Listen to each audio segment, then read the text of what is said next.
All right. Everything looks good. Another beautiful day of VOD reviewing. Starting with the return of the LCS.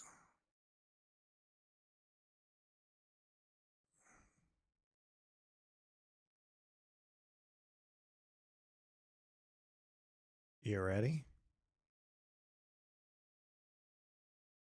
Of course you are. All right. Toss about to face off against Team Liquid to get us rolling here today. Oh, we're back in the gulag, I see. Kobe, and we got Jat coming in here to join for the TriCast for game number 1. And look at that, Malkai Sejuani double ban. They banned out Umpty. I did an interview with Spawn as well as Treats. Thank you, Fatox. Welcome back. Champion pools. And it looks like Dignitas has said, you truly have only played 2 jungle champions this whole split. So at least they're going to have to do something different. Maximum respect as well. We're also on You got to watch NRG versus Shopify Rebellion. No, I don't think I will. It's the live patch. We're the first region here on the live patch. I saw it had like multiple barons and elders and was an hour long. So no, I don't think I'm going to be wasting my life like that. Fuck both of those teams. All right, so this is the first week on 14-14 because they're on live patch. LCK will be on 14-14 this coming week.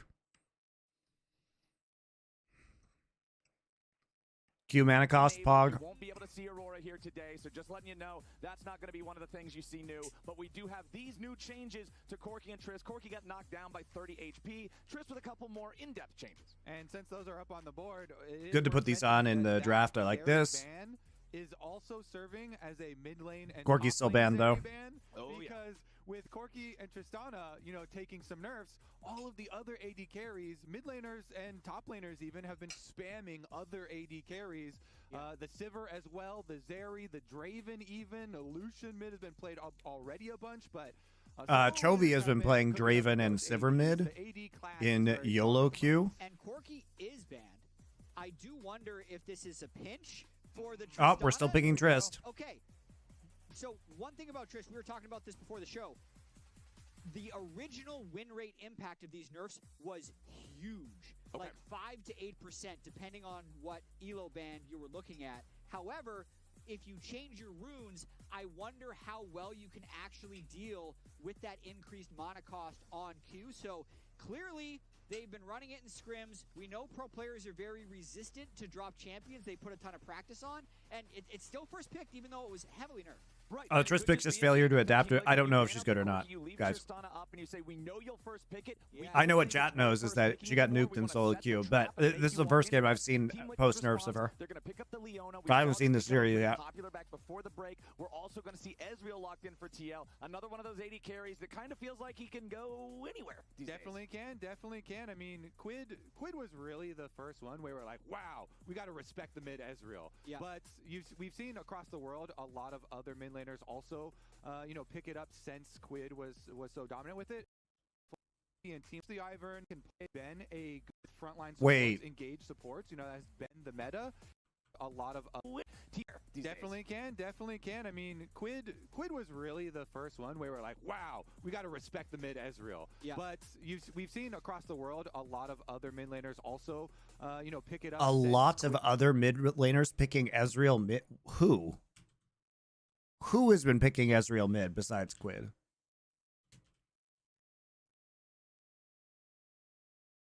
Who has been doing that?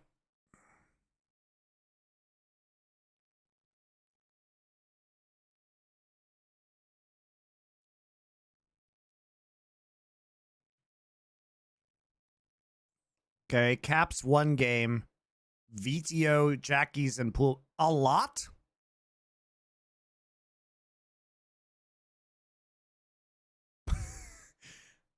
A lot? Is that the word we want to use?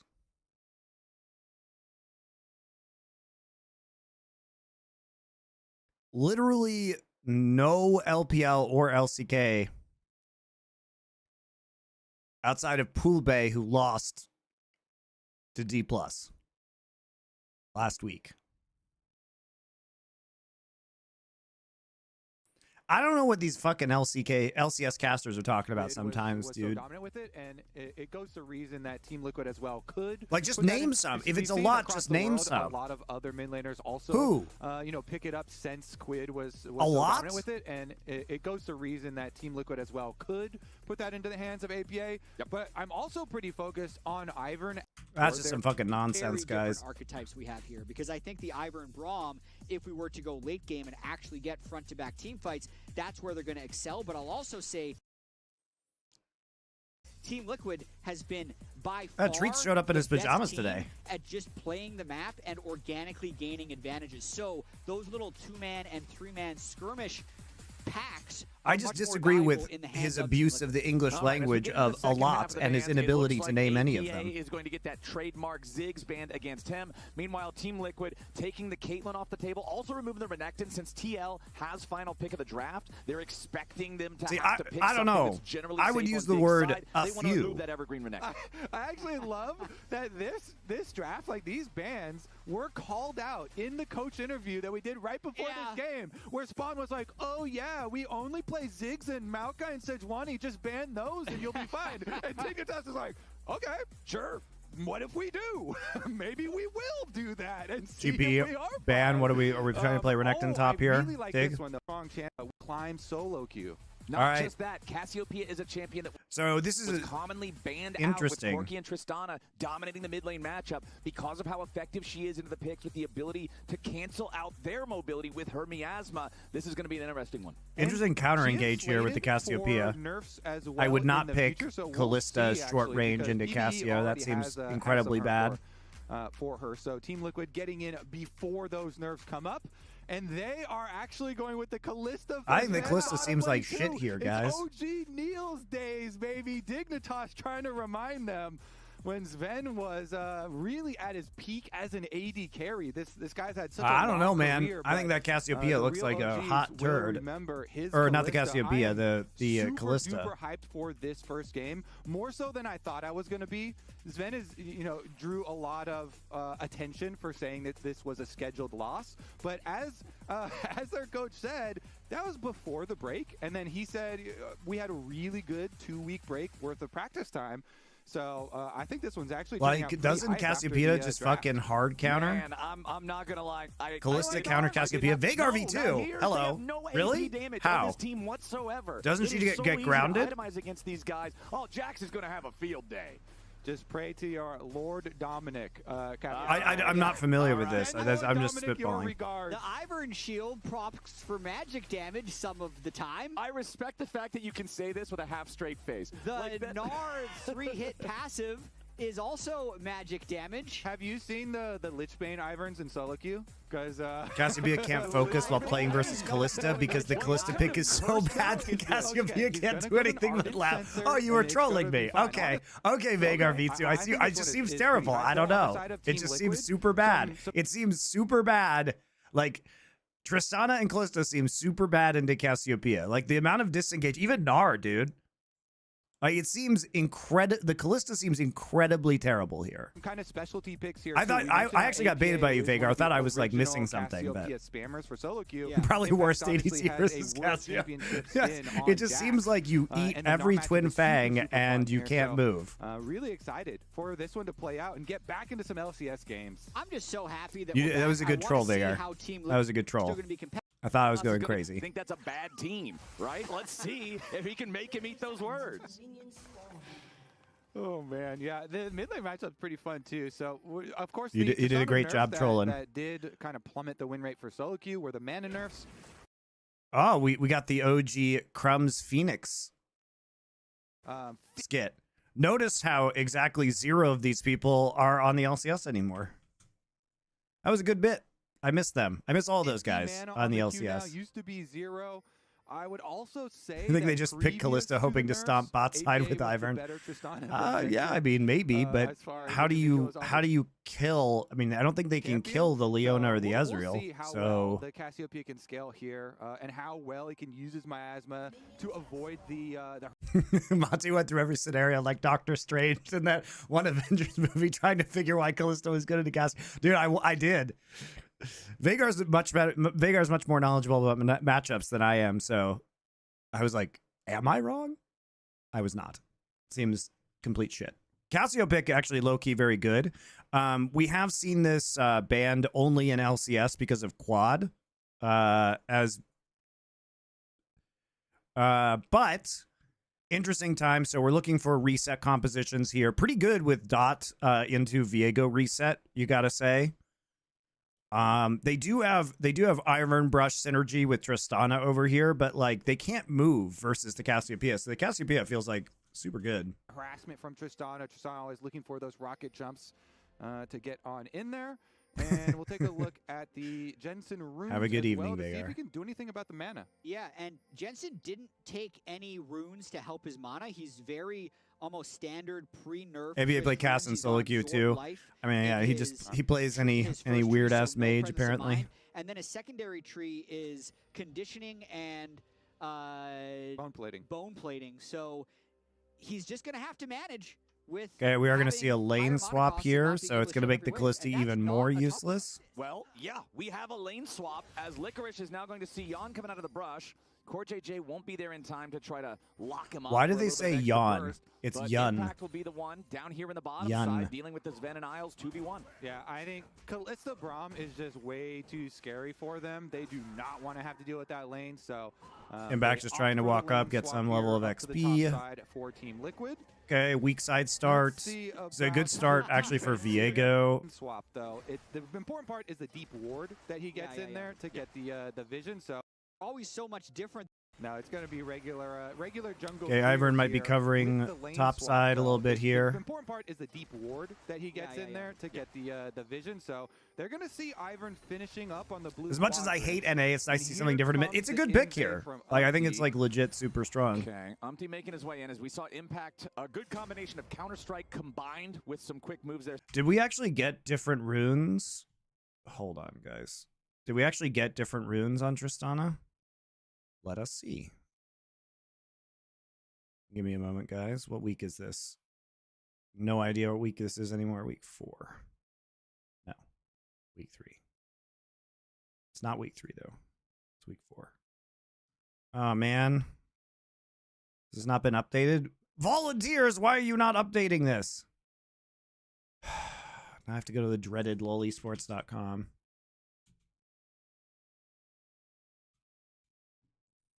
No, I don't want this in Korean. Stop.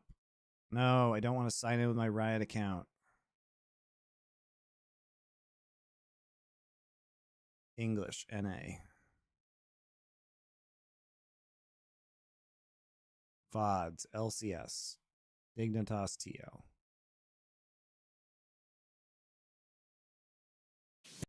He did.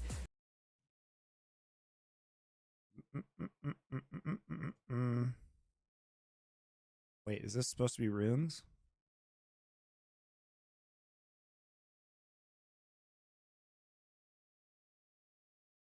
Well, no, that's items. Where are the runes? Oh, there we go. No, he has no mana runes. Okay. He has bone plating and overgrowth.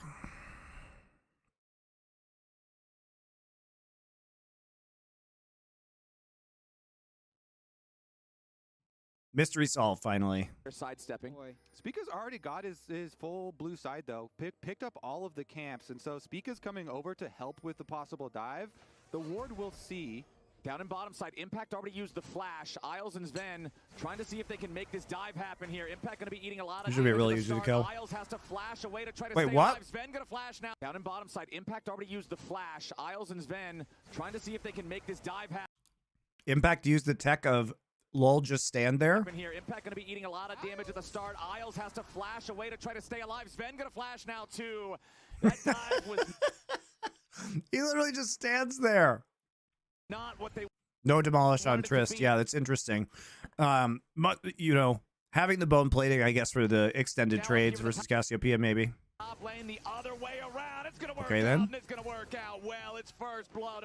So the reason why this happens this way, guys, the reason why this happens this way is because we had a very...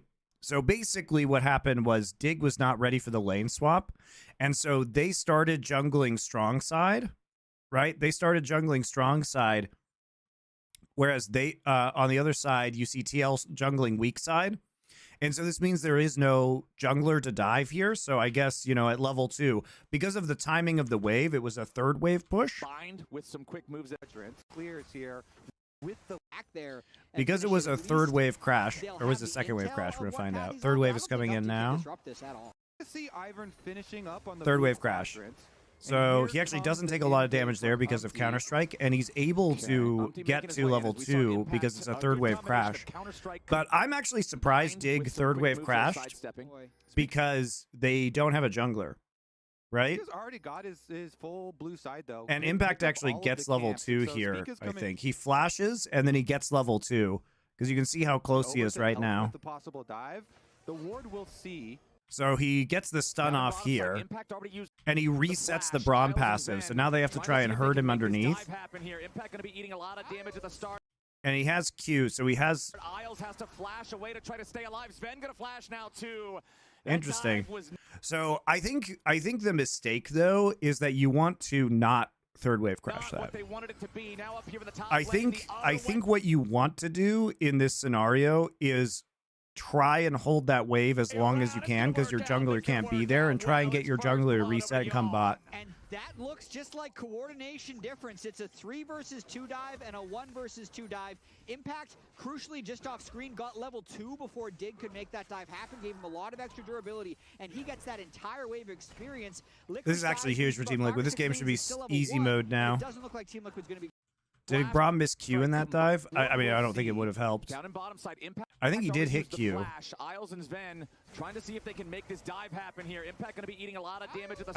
think his Q was on cooldown. The ward will see. Down in bottom side, Impact already used the flash.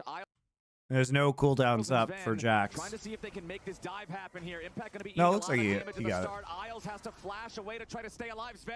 Sven wasted his Q. I don't think he can kill. Trying to see if they can make this dive happen here. Impact going to be eating a lot of damage at the start. Isles has to flash away to try to stay alive. We'll see. Down in bottom side, Impact already used the flash. Isles and Sven trying to see if they can make this dive happen here. Impact he did miss his Q, but I don't think that Q is enough to kill. That Q is not going to do 200 damage to him. Sven auto attack tower. Isles and Sven trying to see if they can make this dive. He misses his Q right there. Impact going to be eating a lot of damage at the start. Isles has to flash away to try to stay alive. Did he auto the tower? Happen here. Impact going to be eating a lot of damage at the start. Third spear? I don't see the tower auto. You can see the 3 autos that go into him. I don't think he did. You can see it go outside. That's the Q. See, there's 1, 2, 3. You guys sure? Am I blind? He misses Q. 1 auto into Q. Auto.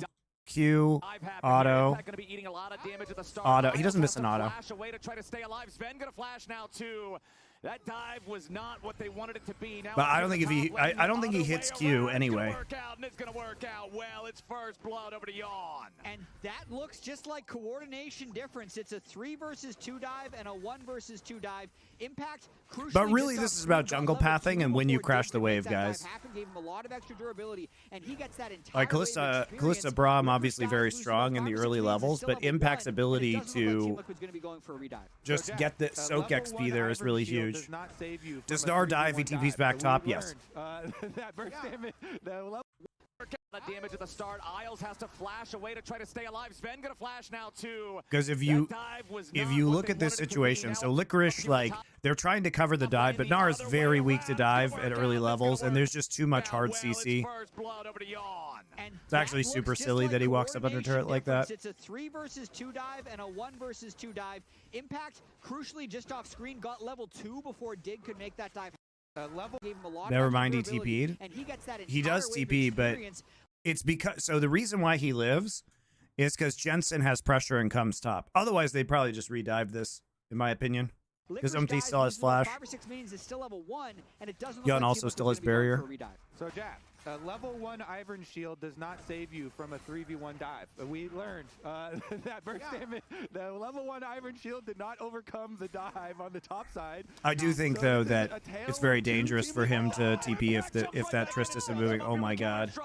The No! level 1 Ivern Shield did not overcome the dive on the top side. Did not. So this is a tale of two.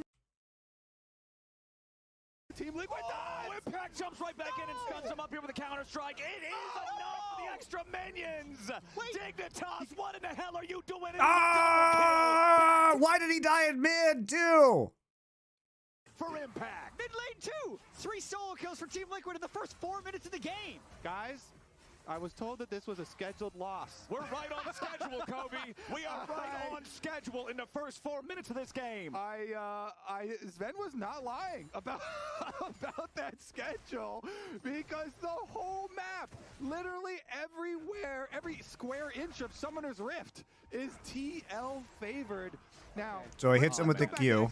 They're like, okay. This is even Sven takes a tower shot for no reason. This is more of a bit of a blunder. So he walks up. Yeah. So the turret was I mean, the Counter-Strike isn't even that interesting, guys. He literally just leap strike already heated up Counter-Strikes. from the early turret shot that Sven took. That was not good. I want to see the other one. Yeah. Okay, let's see what happened here. W, miasma. Johnson wanted He it. was already Oh, that was so. Beautiful. So APA basically saves his miasma. So Jensen comes in like, why would you do this to a Cassiopeia, by the way?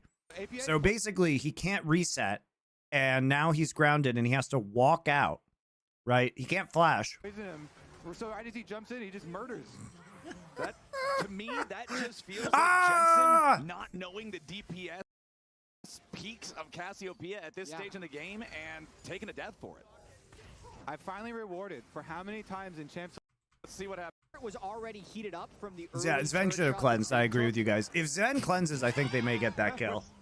That I don't was know why. not What is he good. I holding wanna his see the cleanse other for? one. Yeah. Okay, let's see what happened here. The Johnson French. wanted He it. was already Oh, that was so. APA poisoned him. So right as he jumps in, he just murders. That, to me, that just feels like Jensen not knowing the DPS peaks of Cassiopeia at this stage No, in the it's game Jensen and like not taking a understanding death. how miasma works. I finally rewarded for how many times in Champ Select I was like, oh my god, the Cassiopeia counter to this Trist. But we never saw it. The We earlier never saw it Q actually miss Q happen. damage actually The matters. APA All is the right, one Nads to and fam. Well, justify probably it. though, if My that Q goodness, hits, though. like Impact plays it differently. You know what I mean? Maybe thankful If he that we had have no moved to HP, best of remember, he threes, probably would have because just the gone first back and game here TP'd is back looking in. so The rough. fact, what's so outrageous is Impact is going to still have TP, right? He actually doesn't have to TP at all. He gets the double kill, and then he just walks yeah, into but here may- topside. He literally recalls and then walks into topside. He still Dignitas has may be TP thankful somehow. that we have moved to best of threes because the first game here is looking so. I find that The other one. Yeah. TL about that schedule because the whole map. We learned that burst damage. The level What you one say? not That you only meant well, cause you did what you say. That it's all for the best, because it is what you say. It's just what we need, you decided this, what you say. What did she say? Kleos to Impact, guys. Kleos to Impact. All glory to Impact. Back for Impact. Mid lane 2. 3 solo kills for Team Liquid in the first 4 minutes of the game. guys. I was told that this was a scheduled loss. We're right on schedule, Kobe. We are right on schedule in the first 4 minutes of this game. Sven was not lying about that schedule because the whole map, literally everywhere, every square inch of Summoner's Rift is TL favored. Now, let's go man. back to expectations. I mean, so this many things is are wrong with even it. Sven below takes a tower shot expectations. unnecessarily. This is more of a bit of a. They go in. Remember, they have to restack everything. They know that Counter Strike and Leap Strike are up. He hits the double stun. was Sven already doesn't heated up from the cleanse. Sven then takes early another turret shot. auto, walks back Sven in, and just dies. That was not good. I want to see the other one. Yeah. Okay, let's see what happened here. Okay. Johnson won. He was already poisoned. Oh, that was so APA poison. So Serenity jumps in. He gets murdered. That, to me, that just feels like Jensen not knowing the DPS peaks of Cassiopeia at this stage in the game. And Yep, Jensen doesn't know the DPS peaks of Cassiopeia. He doesn't just outplay himself by jumping in while APA has miasma up. And then he just stands there, takes a million twin fangs. APA is the one to justify it. My goodness, though. Dignitas may be thankful that we have moved to best of threes because the first game here is Jesus so Christ, rough. dude. When you lose You know what's so... there's so many levels to this. You know, what I love about these LCS casters that have been doing this for like 10 years is they're like, that wasn't good. They literally have spent 10 years of their lives with this garbage. How do you do that? I don't get it. I don't get how you're like satisfied with your existence. Though we did say in Champs Watching like tier 8 League of Legends for so long. Scaling for some fights here maybe. So you can still grasp to your straws and your copium. Like I actually care about the quality of things that I'm watching. And if it's bad, I just want to shit all over it. Rookie numbers now. We need to get those up there. I think Jack is going to be. And then also like these guys have been prepping for like 3 weeks, and this is the best. Oh god! Oh no! No! No! No! No! No! No! No! No! Go in! You gotta be kidding me! That one just looked foolish. Yeah. Just pump it up. You're gonna need like 2 extra doses. Yeah, we got some rookie numbers now. We need to get those up there. I think Jack's going to be building some armor with his found gold. Yeah. Just might as. Oh my God! Jensen, go in! You gotta be kidding me! That one just looked foolish. We're gonna have to censor this game from for the fans at home. This is gonna be a brutal one. Team Liquid. All right, actually, we gotta change our goalposts now. Now we're Impact still has TP. Eddie's 2 levels up, and they're gonna dive Gnar because Gnar is poopy this early in the game. So he's gonna lose this whole. He gets zoned off this whole wave. Impact gets a plate. 6.5 minutes is almost 2K gold. Oh yeah, yeah. You can get real loose in these kind of games because honestly, you don't. Oh, just kidding. Scrims out past this point. A lot He of gets times, 2 plates. If you have this much go wrong in the early game, you're going next or remake, and that's the only options that you're giving the other team. So now we'll see how clean the rest of this game is for Team Liquid. I'm trying. Yeah, I like it. I like it. That was a good attempt. What a terrible day to have eyes, guys. You think so? I think Impact is a level and a half up above Licorice here in the top lane, and this is a Jax. Once Jax I'm a gets cutie by going rolling the way Zen and this solo champion queue can was all I needed to know. accelerate, Zen things is become very irrelevant. miserable very quickly. All 3 I mean, he has been pretty good, actually, I think. Also going to go to Team Liquid, so no handshaking on those. Here's another replay of Jensen's demise. You're pretty fond of like the Uber Eats jokes, right? For deliveries of kill flowers. Yeah. This Tristana is. APA got a coupon on one of those. That was. Yeah, I agree with APA. What the fuck is this guy doing? Why is APA able to just mind control people into inting into him? He's not like, is APA good, or does he have dark mind control tech? Both neutral objectives. Is he actually just a dark Archon? APA gave him the dig season question mark. Yeah. You guys are some star. Whoa. There's something. Well, I don't know what he I'm glad that my client has the profanity protection. I believe he may be looking for a word synonymous to posterior, because Dignitas is not looking too hot. He did start out. First message in the game was good luck, have fun. He's been doing that a lot lately. I think it's his new meta of establishing himself as a normal, rational all-chatter, and then immediately just going super mode after he gets ahead. Now, Impact still in just total control over this top lane, man. Poor little Licorice. Whenever he's in Mininar form, he just cannot get anywhere near this lamppost. Do you think it's time to allow chat to take a bet on if it's going to be a perfect game? Perfect games are so hard and so rare right now. That so sounds good. honestly, let's get the producers to put up a poll for chat. They got all the grubbies too. If we're counting plates, it's already not a perfect game. We don't count plates. Plates are not counted in Some perfect people say that you games, gotta count please. plates. Yeah, I don't know. For me, that makes no sense because plates is just damage on a tower, and it was always like killing a tower. The grub thing, I think, Are you a 6 grubber or a 5 grubber? No, it's got to be 6. six. Gotta be 6. Really?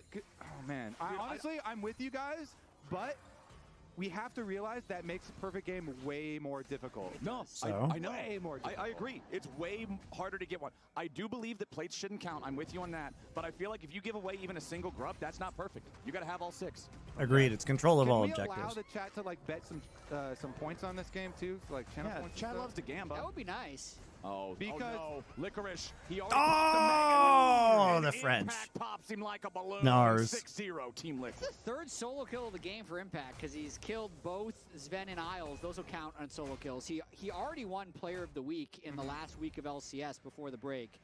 He's off to a pretty strong start. What's your favorite trash talk of all time? Because for me, Top Die is pretty high up there for Impact's classic. Yeah. But it is a bit dated now. You know, that was a long time ago. It was. The original Top Die. The original Top Die was from a C9 playoff or gauntlet run back in 2016 or so with Impact. And it was even Meteos that told us about it. It's not like Impact did anything. He just would silent the whole game and then be like, Top Die. It was on comms. Okay, cool.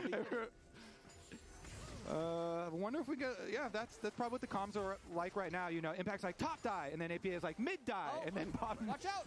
I don't think they're going to be the ones toss? looking out. Team Liquid wants to go in immediately, finding some swift burst onto Spica. The Ivern tries to get away. Super good Team gank. Liquid No, cuts perfect him game. No, down. the perfect 1-for-1 game. trade as both junglers fall. Isles and Jensen getting back to the safety of the turret. It's an even trade for the first time this game for Dig. Yeah, no perfect game already. They couldn't get the kill for the reset for Umpty in time.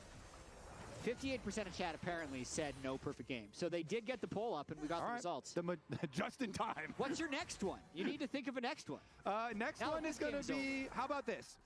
A yes or no, and you can just spam in chat. We don't need to put up a poll or anything. That's too difficult. Polls are easy, I How about think. this? Yes or no, will Impact get more than 10 kills on Jax this game? No. Yeah, no, I think No way. this game's going to be way too short. No, 10 is the wrong number. Don't put that up. Okay, fine. It's got to be like, Lower the bar. 6. It's because Only they're 6? so far ahead already. Yeah, Took 4 of them. Dignitas getting themselves a shutdown, but the cost is going to be a lot of structural damage. Dude, he's to the top unironically tier still 1 good. turret. It's nuts. And Impact killed Licorice. He's very. He was always very naturally talented. Look, he wasn't a guy who was winning because he practiced a bunch. Let's put it that way. Too high, man. Okay, 7? 5. Seven. What do you think? 7. I'm fine with 7's 7. a good number. Fine. 7.5? So, Because you want to have it to be over or under. Right, yeah, 7.5. 7.5. Okay, 7.5. Higher or lower than 7.5? Yeah. That's the question. The argument. Every out of play Steph topside for why Impact, he very would good. not make Casual it would be that 3,000 his gold teammates are Jax gonna lead. steal too Yeah, many you kills. know what? You have Dignitas to really beat going to them be able like to stop this execute Jax split and- pushing. Yep. Cash That's is definitely a thing that's going to Yeah, happen. he's level 10 versus a level 7 Gnar, so he's going to have some chances. Spica trying to use that redemption to save his own life, and yes, he will survive for now, but Daisy might not be able to sing the same song. One more Fang. There she goes. Impact found him again. Is he going to...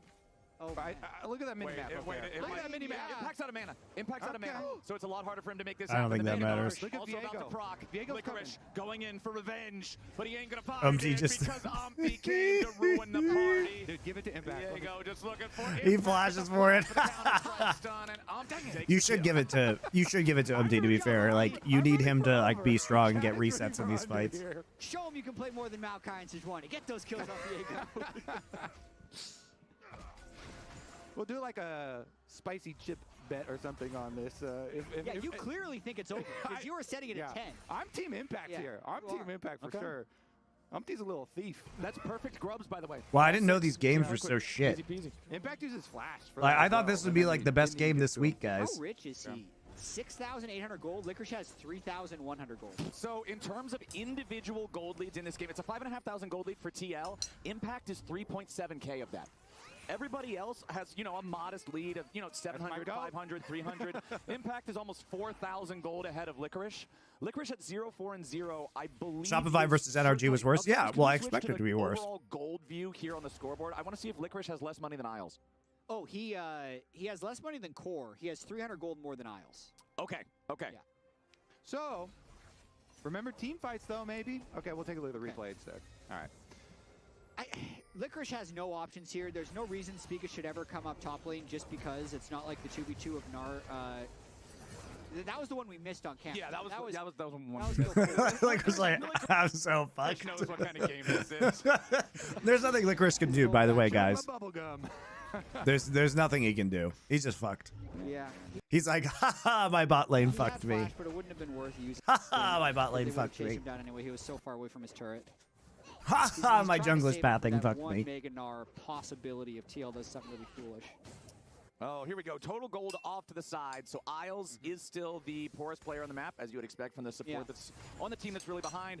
Licorice is ahead of Core JJ by 150 gold. So he's got enough farm for that. At least. Beast. I think he'll stay ahead of Core. You do? Yeah.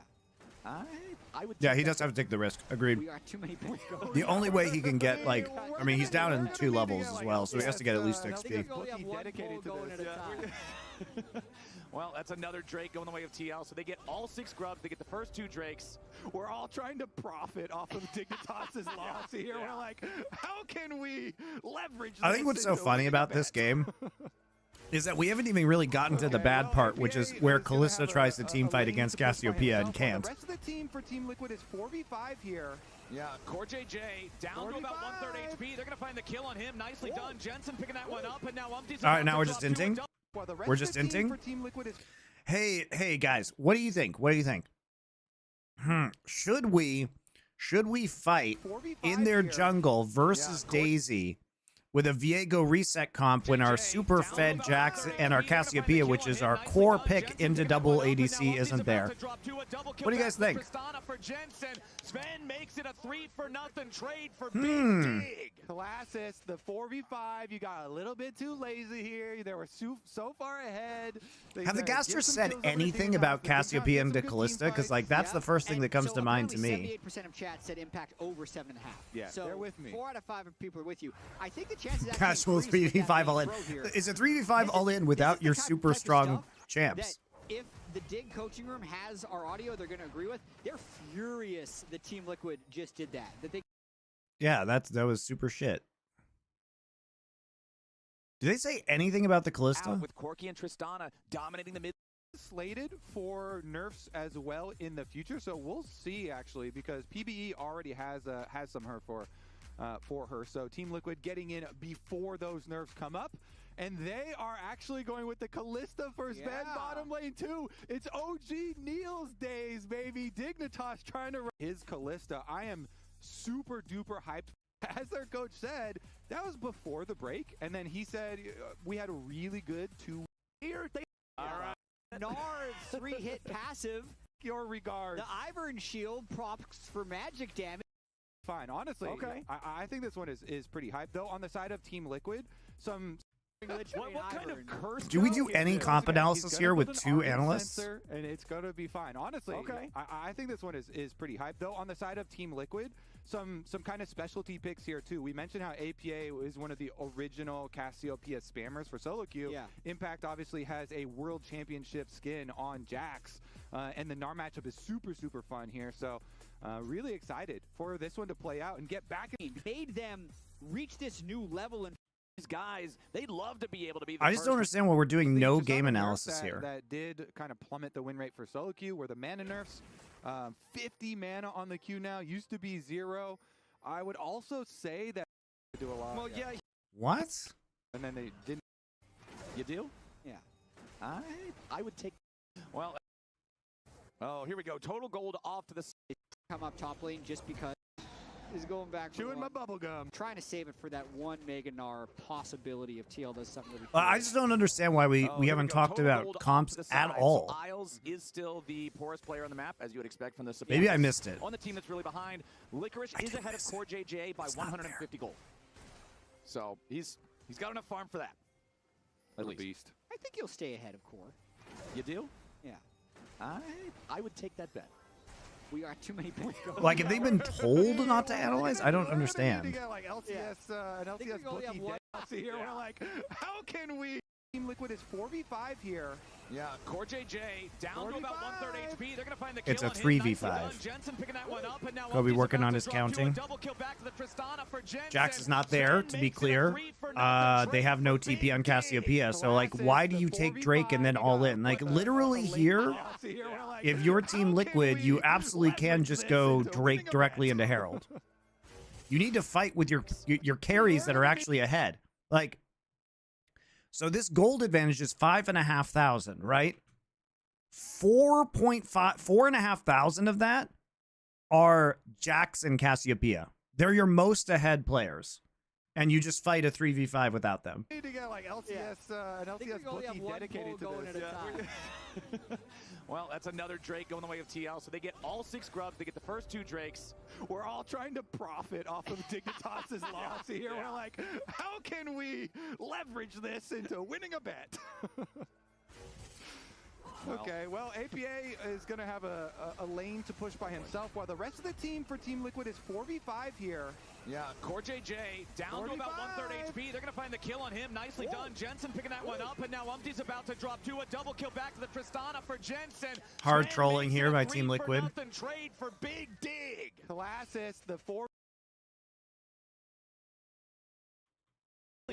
is going to have a loss here. We're like, how can we leverage this into winning a bet? I like how Core is just recalling. Well, APA And that's is what gonna gets have them caught a here. Lane to push by himself, while the rest of the team for Team Liquid is 4v5 here. Yeah, Core JJ down to about 1/3 HP. They're going to find the kill on him. Like, the thing is that now you potentially give up objective bounties, right? They were so far ahead. People are with you. I think the chances actually increase with that mini throw here. This is the type of stuff that if the Dig coaching room has our audio they're going to agree with, they're furious that Team Liquid just did that. They Yeah. I'd be super mad if I was Team Liquid's coach. That's so Go, stupid. Baby, count it. That's up to 5, baby. That's my boy. Wait, what? Furious that Team Liquid just did that. That they kind of waddled in. How is Jensen this bad? This is the type of stuff. He literally just walks in when he doesn't have W up. If the Dig coaching room has our audio, So there's his W. they're furious. Put on that Team cooldown. Liquid just did that. That they kind of waddled in. He doesn't have W up. People, my God. He doesn't have W up, guys. If the Dig coaching room has our audio they're going to agree with, they're furious that Team Liquid just did that. That they Because he needs to actually proc the bomb on kinda impact to waddled reset in. W. People, my God. Oh, baby, count it. That's up to 5, baby. That's my boy. Like, why does he We walk got a this 5 guy? people What with the you. fuck I is think the Jensen chances actually doing? increase with that mini throw here. This is the type of stuff that if the Dig coaching room What you has say? audio, they're gonna That you only meant well, well, cause you did, what you say. That it's all for the best, because it is what you say. That it's just what we need, you decided this, what you say. What did she say? This is the most we've ever used this So that's the type of stuff during one game, Impact guys. is This sharp. is Impact this is He's staying fucking sharp, okay? outrageous. Impact's a professional. He truly is. That was the rest of the team that was dull over there. He didn't The realize Jets had Jack's no Q part is in that up. throw, Probably planned to okay? use ult. The I mean, reason yeah, but you also have I'm, to. like, so strong I on think he this was planning on character for exploding the defense. bomb and getting his rocket jump Impact reset. in a 1v2 yet But he again. just It's doesn't? about to become a 1v3 because even the 2 dudes might not have enough firepower to take this man down. Jensen shows up, puts a bullet in his back, and that's another shut. Don't worry, though. We just use teleport to That's kind of get a kill absurd. here. This is actually incredible over to dig that man that they kind of waddled in. This is the type of stuff that if the Dig coaching room has our audio they're going to agree with, they're furious that Team Liquid just did that. That they kind of waddled in with people. My God. Oh, baby. The Team Liquid I'm actually just seeing if did he that. missed, That like, an they auto. kinda waddled in. Just did that. They kind of waddled in with people. My God. Oh, baby, count it. That's Yeah, it's not a mini. I'm not sure he was in range though of impact. That's absurd. He detonated with the ult. Yes, he did. But he was already Team Liquid is dead. furious that was so sloppy because you need to be able to stay sharp for the moments when you need to be sharp. So that's the type of stuff. Impact is sharp. Impact is. And he's staying sharp, okay? Jens is just laughing. They know they've lost this. Narrative here for Impact. Ah, shoot. He's like, all right, we can get this, guys. Braum passive. They put down a ward so he can TP. Impact actually jumps to it because it's visible. That's cute. Take this man down. Jensen shows up, puts a bullet in his back, and that's another shutdown going over to the Triss. Now Worth. Hashtag worth. For Jensen. All right, my point is still going to stand, though. I'm still going to say the reason why I was so strong on this is because so many people like to box Impact into, like, the tank-only player. But I think, you know, He did hold on the Jax queue. Yeah, he couldn't let the Jax close with him. He drew a gangplank ban and stuff like that. Go ahead. Impact's inventory is Trinity Force, Sundered Sky, and completed boots. Licorice's inventory is Hello, I made your black tomato. But I was waiting for butter chicken. Butter chicken's happening on Thursday night, U.S. time, Friday morning, Korea time. Sorry, I had to push it back. How was the salsa, Oak Tree?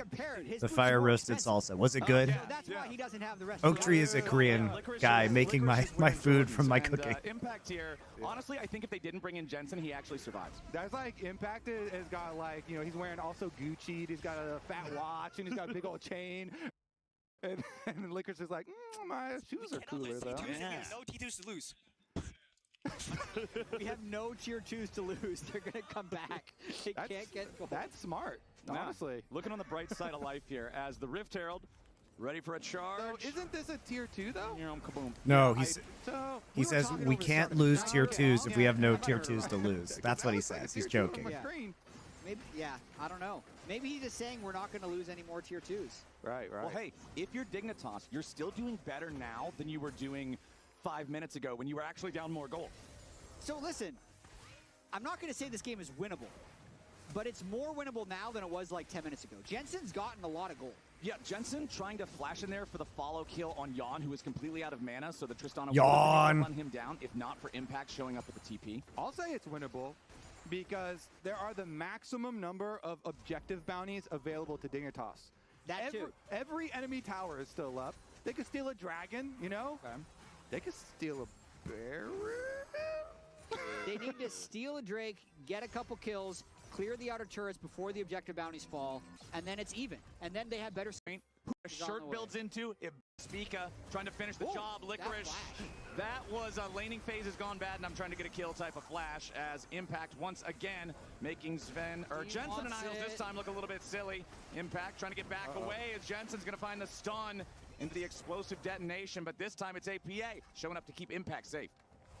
Jensen's doing pretty well in this game after the comical deaths. After the comical deaths. If we cut out all the bad parts, there's only good parts left. 6 minutes on, he's doing pretty well. Well, remember where he got solo killed by Impact also on the bottom side? That was like past 6 minutes. Yeah. We'll cut that one out too. That happens because his top laner was feeding. So. Yeah.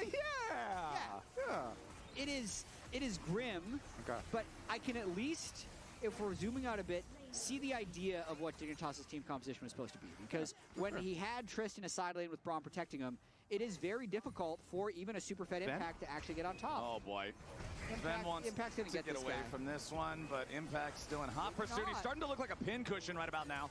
True shot barrage over the top takes Sven down below half HP, but Impact could not continue chasing. He had already used the counter strike. Is Viego actually good? Yeah, Viego is good. Very good in the early game at setting up kills. Super good in these Viego reset compositions. Viego is very good with this comp, I think. I'm glad that we lowered it from 10 to 7. Yeah. We're still in the place, though. I'm still calm. Are we flaming Licorice?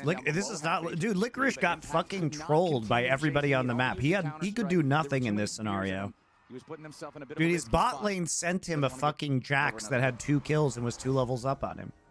Like, his bot lane delivered that into his lane. Like, fuck his bot lane, man. 10 to 7? Yeah. We're still in the place, though. I'm still confident. Okay. I mean, honestly, yeah, the way that the game is slowed down. I don't see how this is Licorice's fault at all. Like, they got caught with their pants down in the lane swap, and then they just fucked it up royally. More likely that Impact hits a high kill threshold in this game. He does have that Warden's Mail completed, though, from the cloth armor, so we're going to see some kind of a significant tank item come through here as his third item in the game. He can continue to go more tanky from there if he wants. Remember that whenever he activates the ultimate, it's also going to give him a big boost of armor because he's building AD. It's scary if you're on Dig, man. I'm pretty happy as well that, you know, from my impact perspective, that the Hex soul is the soul that was rolled, because it's so good for like Ezreal for TL here to have a very early soul coming towards their way, and you can tell. Like Jeff P 262. Wait, Jax 1v2 the lane swap. It's worse than that. They tried to dive him twice, and they didn't die the first time. Blew their subs, and then they died the second time. They tried to tower dive him.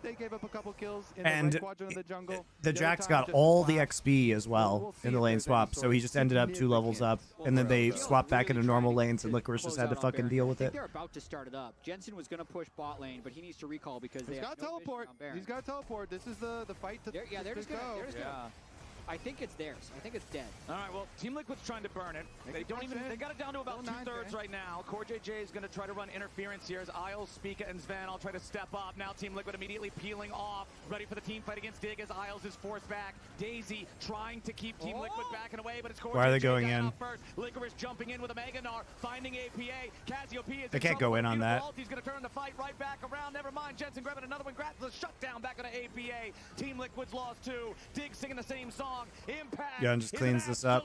Yun and Impact just win this. And once again, it's actually not a bad stop on the Baron, but the problem is that you have 225 until the Hex Tech starts again.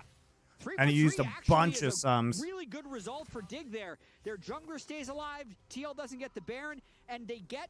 I think they must have got. Yeah, they had to use all their flashes though. The start was pretty rough for Team Liquid because the timing with which Dignitas went in was when Baron was at 6K. Yun plays this really well, actually, in terms of his positioning. Jungle support that we highlighted. He holds. Team 5 power here, he holds his ult. Why did it look like his ult did no damage? So Baron's not even a threat here. Again, the jungle support that we highlighted for their. Oh, it's just because their shields. Here delayed so much, and they got so much counter damage onto Core JJ during the Braum kiting back with the support of the Ivern here. Then they go in though, and APA actually got a really good Cassiopeia ult to set Yun up to be able to clean most of these. Umpty then tried to get his execute onto Isles there, but was a little bit too quick on his move. I think Yun should have flashed to clean up at the end. Execute, so he went down. If he had not dropped that, then TL maybe were able to get out with 1 less death. But Yun there from the back was basically untouched and got to clean up a lot here on the Ezreal. Yeah, I got a question though. As long as Umpty doesn't go in and kill Jensen here. Will Team Liquid take Baron before a certain minute? I'm trying to figure out what minute it would be. 26? 25? What's a good over so much speculation in this game. Yeah, it's a good Gamba game. I want to just focus on the Dragon. Sure, they should move their full vision coverage over. You can already see Team Liquid have, control ward. I agree with you. They should move over to Dragon. So one other thing the producer just told me, though, is Jensen is 2 kills away from passing double if for 3rd all time. The start of this game, we didn't think that was possible when he started 0-2, but he's racked up 6 kills here. Okay. The fights are kind of close, so if they make a comeback... All right, here we go. Do or die on this Drake. Takes the gold bonus from that tier 2 turret. We have bot lane push, we have mid lane push, we have vision control. Surely we just get soul, right? It's all about Jensen. Right? If Dignitas is to win this game, it is going because if Team Liquid get the Dragon Soul, it becomes really hard for them to do their kite back strategy with the Braum Ivern. Because the Ezreal having that would be, Impact has a possible flank, but they don't go for it. No, not going to go for that one just yet. Just one, just send Cassiopeia solo it. I like this. Cassio confident enough to keep pushing up. Impact finishing the Dragon. From the flank, yeah, you got Umpty and APA down on the Drake, and Dignitas is going to try to make their entry into the bot side river now. This is good. If they walk into pit, then APA just ults them. Beyond Impact and Core JJ all trying to stop it, but the Drake is already going to be claimed. Spica dies immediately as Impact has found his way into the back line of Dignitas. All right, it's over. The Jax is rampaging. They're trying to DPS him down, but he already has another counter-strike. It's so over. They can't escape. They can't escape. Okay, Baron, go. Yeah, I don't know why Daisy was like there for the mid push. Super weird. Like it just fizzled out. It really did. Spica did have a win window to maybe get the smite steal, but as soon as he flies in, destroying their ability to front to back, and then also not denying the soul, that fight was over. Jensen got completely lost in no man's land afterwards. Team Liquid was just going to parlay that soul into the Baron, and now I feel like it is very secure that they're going to win this game. 1 kill away for Impact to get to the 7 mark. 7.5. It's 7.5. Yeah, it's 2 more kills. Okay, over. Yeah. You want over. Yeah, okay. oh, it's over 7.5. So I feel good still. I still feel good. I still feel good. Okay, yeah. Anyways, good thing here with Casio, you know, you can always burn down objectives, so they were trying to do it with 2 people. Either way, that was going to be a one-way ticket for Spica, whether he got it or not. And the chase down for TL, I think it's regardless of them actually getting that dragon, they would have gotten enough kills to also get Baron afterwards anyway. So I think TL out of the setup there, like that was a win-win situation. Very difficult. Expect them to just kind of end the game with this Baron. I think that's the mark of success for Team Liquid, if you can be coordinated enough to just end the game within this Baron window. It's a little risky. They're actually 1-3-1-ing. You don't see this very often because so many sides could get picked off, but they're just so confident. Whoa, Sven is about to die to another Mystic shot. Isles jumps in and protects him. The Mystic shots from Yon are doing about 30% of Sven's health per shot. It's absolutely insane damage as Team Liquid going to bust through that bottom lane tier 3 turret. Bot lane Inhib is the first one to die. Mid lane Inhib is going to be second. You can see Team Liquid just rotating the firepower up towards the top side of the map as Impact gets back away. He's so tanky. This is what I'm talking about. He's so far ahead. There's just no way to catch and punish the Jax. Yeah, I mean, that's the perfect 1-3-1. That's why you can do it as long as no one gets picked off. So Team Liquid takes 2 inhibitors almost instantly. Impact now going to be moving towards the 3rd.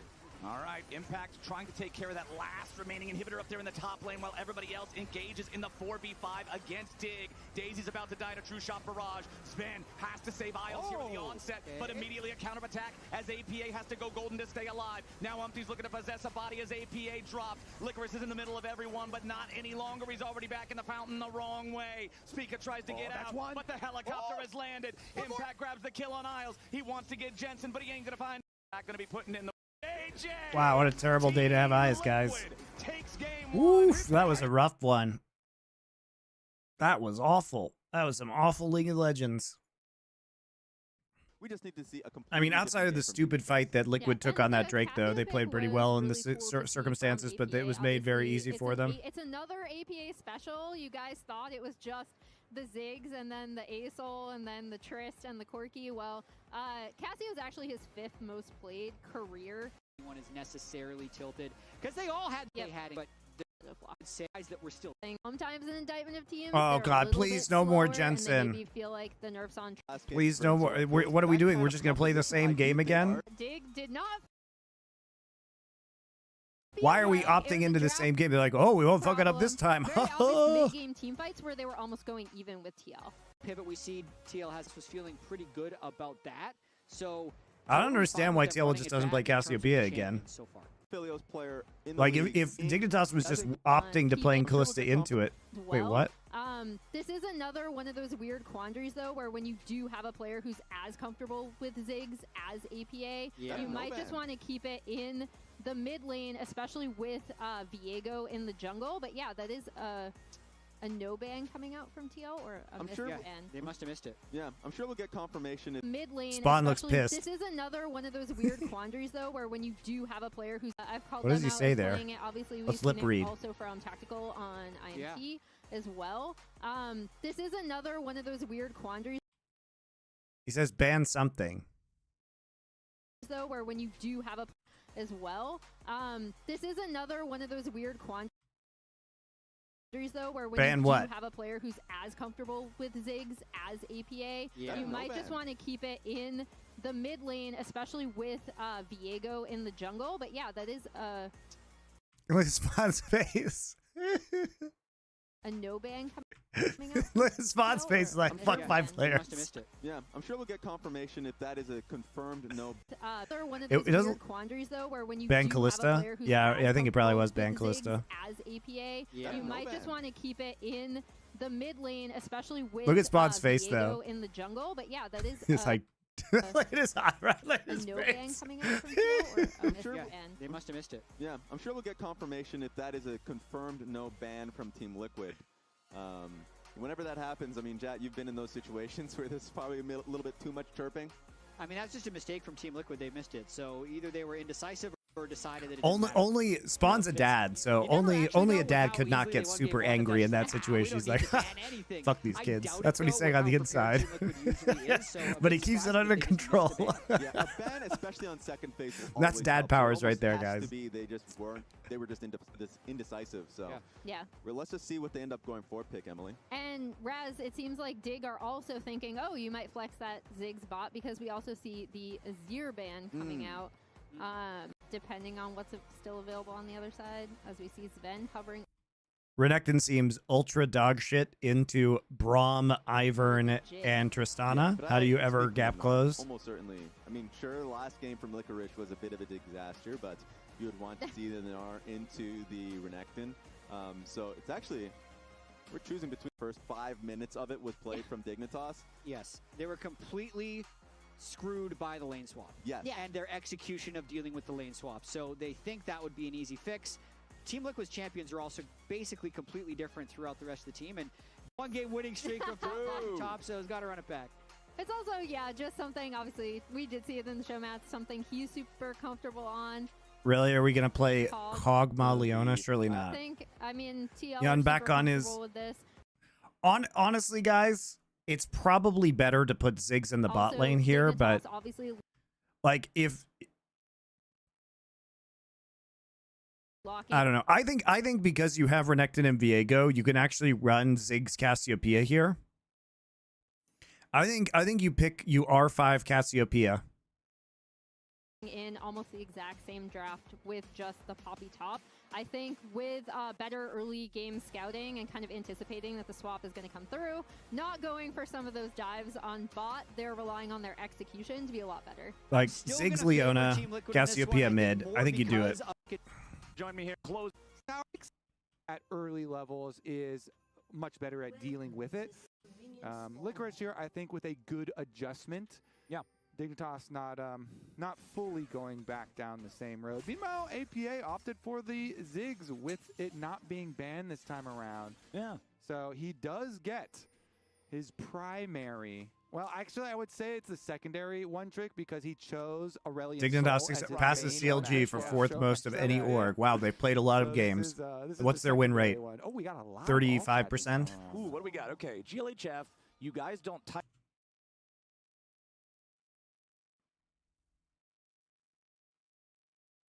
I'm just confused how you guys did win in 15 minutes. Now, I'm just confused. It won't work. On Wow, us again. they're literally You trying guys to. didn't win in 15 Jensen's trying to minutes. trash We talk are them for not learning in beating them real hard time. enough. That's true, kinda Interesting embarrassing. tactic. Okay, I'm not gonna read. Well, they had it on screen, so.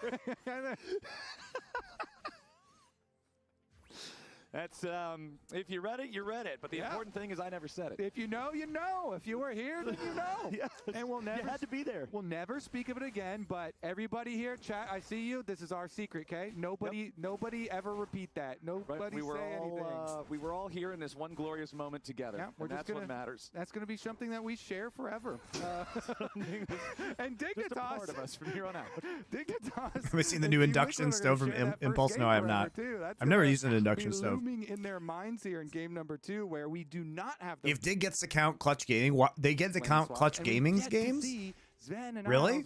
They shouldn't be able to count that. That wasn't them. It literally isn't them. And of course, as the Observers has taken us up to the top side, Licorice on his signature Poppy pick. Yes, sir. Speaking of talking about fisting, we are learning in real time that. kind of embarrassing you can't fist Dignitas in 15 True, minutes. Ever. And Just a part Dignitas. of us from here on out. Dignitas and Team Liquid are going to share that first game forever, too. That's going to be looming in their minds here in game number 2, where we do not have the lane swap, and we get to see Sven and Isles with their Kalista Braum here into the TL bottom lane. And of course, as the Observers has taken us up to the top side, Licorice on his signature Poppy pick. Yes, sir. If you didn't catch it, by the way, we did a signature pick, you know, basically like your favorite champion that you have the strongest connection to in League of Legends during the break. Oh, and I saw Licorice, that. yeah, you did. Yeah. Actually, I was there, and my friend Clayton was also there. Yeah. Licorice, of course, chose Poppy, so he is on his basically one trick too. It's not just APA. I like that. I like that. Poppy into the Renekton, like you already talked about. Or It's nice to main be able to trick. stop them. I think Yeah. main trick is a better term than one trick. Yeah, because if you're a one trick, you only play that character. I know with the Yun body is like scan, a, whatever, but you know, a if that's Varus your guy, main but trick, the it's Varus like, doesn't all seem right, good you've here. got a bag of tricks, Yeah. but this is the one that's always on top of the bag conveniently. Poppy is Licorice's main trick. Yeah, easy. Nothing Cool. to it. Okay. Figure that one out. Meanwhile, APA here having a fun time on his Ziggs with the first strike, by the way, cashing in some first strike money already. Nice little bump there on the rocket jump from Jensen. APA had the satchel charge there as he was coming in. Round 2, though. Yeah, Jensen, he's got backup from Spica, so he knows that APA can't turn around and fight it at all. APA is going to get knocked low, but he will be able to drink one of those potions to heal back up a little bit. His Impact has control over the top lane. You would expect this early on. Renekton tends to bully a lot of top laners. And hey, at least this time, Licorice doesn't have to deal with a lane swap. Right? At least this time, the bottom laners are staying down. What ADC do you want to pick here, assuming TL didn't want to flex Ziggs to bot lane? Did not give Impact 2 early kills at the beginning of the game. No. It was the other 2 on the other side. Well, I mean, the Ezreal is banned. Worn down. He's probably. Oh, Licorice with the flash for the wall slam. Could have been cooler if he had cooldowns back, but. I mean, Zeri, probably. That would have been totally I would just lane swap it. I would just Zeri lane swap. Does not have flash. Flash advantage to Renekton with minion wave pushing away from Licorice's. If he would have got a kill off of that would down. He's probably. Oh, Licorice with the flash for the wall. It actually was a good play by Licorice. Cooler if he had cooldowns back, but. If he would have got Zeri was Zeri was banned too. Totally sick. Problem is Zeri Kate as all banned. Flash advantage to Renekton with. I mean, I still stand by my Ziggs and then pick Cassiopeia. From him. The enemy jungler's on bottom side though, so that's actually. You can pick MF here. Actually, MF is low key. Really, MF is actually banger here. Wards really deep in jungle, so they know. MF is really good. Impact immediately flashing in. Ruthless Predator's going to give him the stun. Licorice with a shield. Oh! And Spica shows up just in time. Oh! Impact wants to make it happen, and yes, sir, he does. It's a 1-for-1 trade because Dignitas sent in reinforcements. I saw it the whole time on the minimap. You know, you see the Ivern coming up, and you're like, is he going to be able to bait them? And I thought it was a little bit too far there at the very beginning, but then the shield got in time. But Am I blind? Okay, you guys, I actually will check. Was Cass banned too? I don't think we're going to see it. Never. It's not. No. But I like the hover. I appreciate the hover. Same. But okay, so it is gonna be. I appreciate this hover a lot more. MF is good. Seems like it's gonna be a more. By the way, confirmed. There it is, locked in. Varus 80 carry with a Ziggs. 100, so that's 400 total. Even with the assist, Dignitas only got plus 50 gold, and I think the mental damage of losing anyway, making it even in a 1-for-3 is worth that. Now, bottom side, the 2v2. Sven and Isles with control. Core JJ chunked down below half. Isles still ends up taking a bunch of damage from Yon on the back end, so it's pretty even once it's all said and done. Yeah. Also, some of that money went to the Ivern, so, you know, 1 versus 1. Impact is still up, but now he's got jungle. Okay. I'm always nervous about Braum blocking all of MS. Look, LBL plays MF into Braum all the time. You just have to time it well. It's also, MF is not just about her ult. It's about the fact that she's really good in lane and can be left alone forever and trade really effectively with other ADCs because she builds BT first. They don't chain So, their stuns immediately together. MF, you can just, it unlocks your support in a lot of ways too. So a little bit sketchy here. Licorice, it looks like is going over towards the Void Grubs though and gets contacted by Spica. Also, if you just stun lock the Braum with Leona, he can't shield. And this situation heavily favors Team Liquid, you would have to think, because of the fact that Licorice is stuck underneath that turret, because of the fact that his health is injured, because of the fact that Impact has all that Fury stacked up and ready to go as APA and Jensen get Spica did get one of the first grub though. 1v1 off to the side of the fight. Jensen going to get bursted down with a Mega Inferno Bomb. Has to try to jump over the wall there with a rocket jump as gets stunned up. Dignitas looking to fire right back into the Team Liquid jungle. But he's got the protection of the mist. Now Jensen still trying to get away from those mines. No ult. Sped up, protected by Spica. Team Liquid pretty low on all accounts. Dignitas. The real question is, why is Leona not here? Void Grubs though and gets what is Core doing? Spica. Okay, well, Impact is ready to rotate down to this, and this situation heavily favors Team Liquid, you would have to think, because of the fact that Licorice is stuck underneath that turret, because of the fact that his health is injured, Like, because of the fact that you know, Impact they're has all that fury pinging stacked up this and ready to go as Braum. APA and Jensen get in a separated They see the 1v1 Braum off the coming, side and of yet the fight. Jensen Leona gonna get doesn't bursted move. down with a mega Leona's Inferno just bomb. clearing Has to try wards to in jump bot off the side wall and there with a recalling. rocket jump as Umpty gets stunned up. Dignitas looking to fire right back into the Team Liquid jungler, but he's got the protection of the mist. Now Jensen still trying to get away from those mines. Then he doesn't recall, and he Set up, takes the protected by world's... Spica. Team What is he Liquid doing? Pretty low on all accounts. Dignitas telling the same story. So it looks They like see all where that's he gonna is because happen he here is hits Dignitas the gets a single scrying Braum. orb. Team Liquid has to back away. Scryer's Bloom, Dig's gonna rather. maintain control over the topside river for now. I mean, that was a bit of a heist for Dig. Yeah. Spica squeezed in the smite there. They both smited, but there's a tiny bit of HP left, and Spica was able to get it. So they got the Void Grab.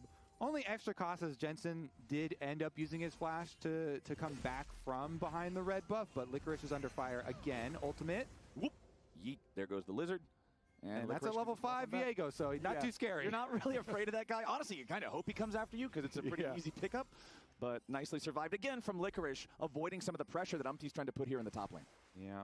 And so last time around, we saw Isles was there on the Braum with the early roam. Since then, CoreJJ has been trying to make something happen, but on his follow, hasn't really been able to get much going. All right. Void Grubs. Those last two are going to be secured here by Umpty, unless Spica can come in and steal another one. Now, hold on. Spica and Daisy Spica are has going to mess smite. with this guy here a little bit. And it looks like, yes, Spica ends up stealing it away. But now, what is the consequence? Spica with a flash. Daisy! Now, Umpty having to use the Heartbreaker over the wall to escape, as Daisy is really scary. Daisy definitely is scary.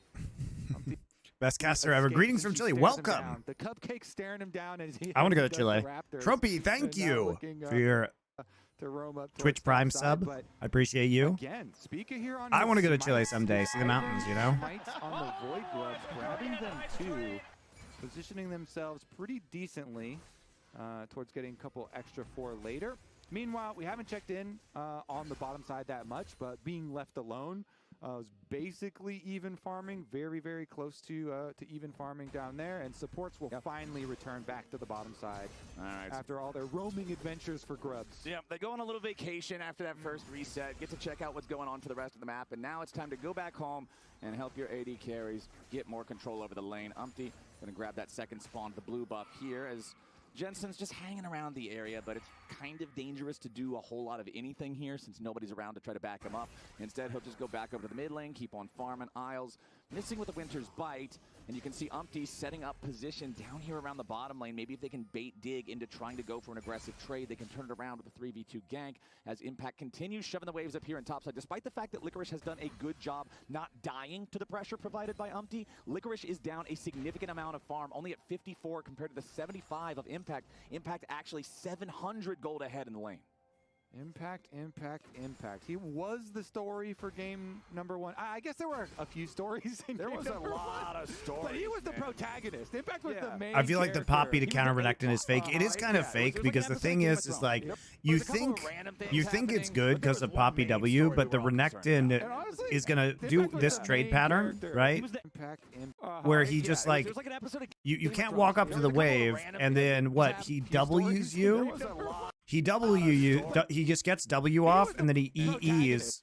Impact was the main character. Procs Conqueror, and then what does your W do? Nothing. There was a couple of random things happening. But Licorice is just a poppyist. He's a good poppy player.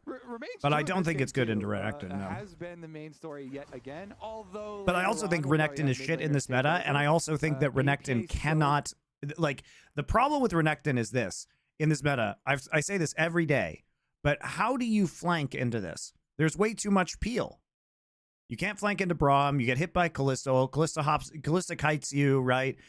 Tristana rocket jumps or ults you away. Ivern roots you, or you're tangling with Daisy. Poppy just W's you or charges you out or hits you with ult. Like, there's no way for Renekton to play a team fight. Picked has gained 137 gold with his first strike in his bits of trades there with Jensen so far, and does also have the CS advantage, though be it fairly like it's Renekton is just garbage. I think in general, because you cannot team fight, and it's predicated on getting a massive lane lead that almost never develops. Fair fight on. As CoreJJ trying to control vision here in the bot side river, but Jensen immediately going to clear out that control. Like, sure, you're like, oh, he's up 25 CS, he's up 1,000 gold. That's not enough. Poppy's actually useful. As soon as he got enough money for his distinction to have. I was gonna say no single item, but we also had Spica just finishing his first. Poppy is one of the most useful champions at the professional level because of objective control. Exactly, support River. The Luden's companion. Super late first Drake. And it's just beautiful. Even though this is probably like the first thing that you teach people in League of Legends. Maybe not the first, but one of the early ones is fight to move. Yeah, fight on your power spikes. They got their item, first item, teleport back, and then force some plays. They got Dragon, and then they got their kill.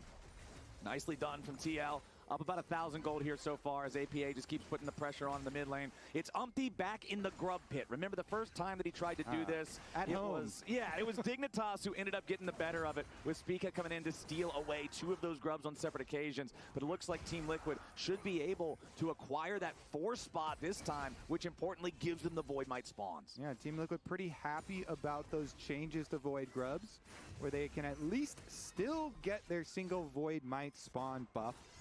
So as many of them as Speaker, they going into but no fully completed item means he as Umpty is able to avoid the stun lock under tower. Impact waited just until that shield falls off for Licorice and gets his auto attack in there as he's just like walking side by side right next to him for the small amount of distance. But those small things, when you squeeze in just a tiny little bit more, you can try and wear down that Poppy. Those are the kinds of small things that can have you win a world championship over 10 years ago and still be at the top of the league all that time later, you know?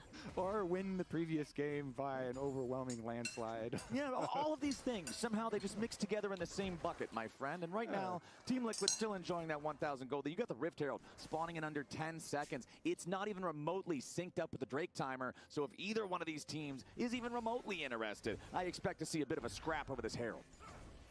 All right, I'm always down to look for an interesting little scrap. This time around, TL, the gold lead is not nearly as far ahead. No. But again, if we look at the items, the Kraken Slayer plus the Black Cleaver. What's with the handbag probably on top lane? I don't know, man. I think it's bad. On Team Liquid side here. So I think it's bad. Of the map have these offensive items completed. The game is boring, the other though. side of the map just only has support items. Like, the last game was stupid, but at least it was kind of entertaining. This one's just boring. Liquid feeling quite good about their setup here. Brush camp for Umpty is sussed out by Spica, and with Isles by his side, Dignitas will clear out these control wards. I mean, if you think about it, at this point in the game, in game number 1, TL was 5,000 gold ahead. So for Dignitas, this is significantly better. About 4 times as bad as 4 times as much better. 4 times, but whatever. It's 4 times better than what it was in game number 1, as TL still just making sure they've got enough guys around this area to challenge Dignitas if they want to go for this Herald. Licorice does have his teleport ready to use, so if he needs to go back to base, finish the completed Sunfire Cape, and then return, he could do just that. Going to trade aggressively with Impact in the meantime, but the problem is Licorice might not be able to get away. Umpty's coming in, APA tosses out a bomb. Licorice still continuing to retreat for now. Ooh, Mega Inferno bomb for practically nothing there. So APA's ulti getting almost no value.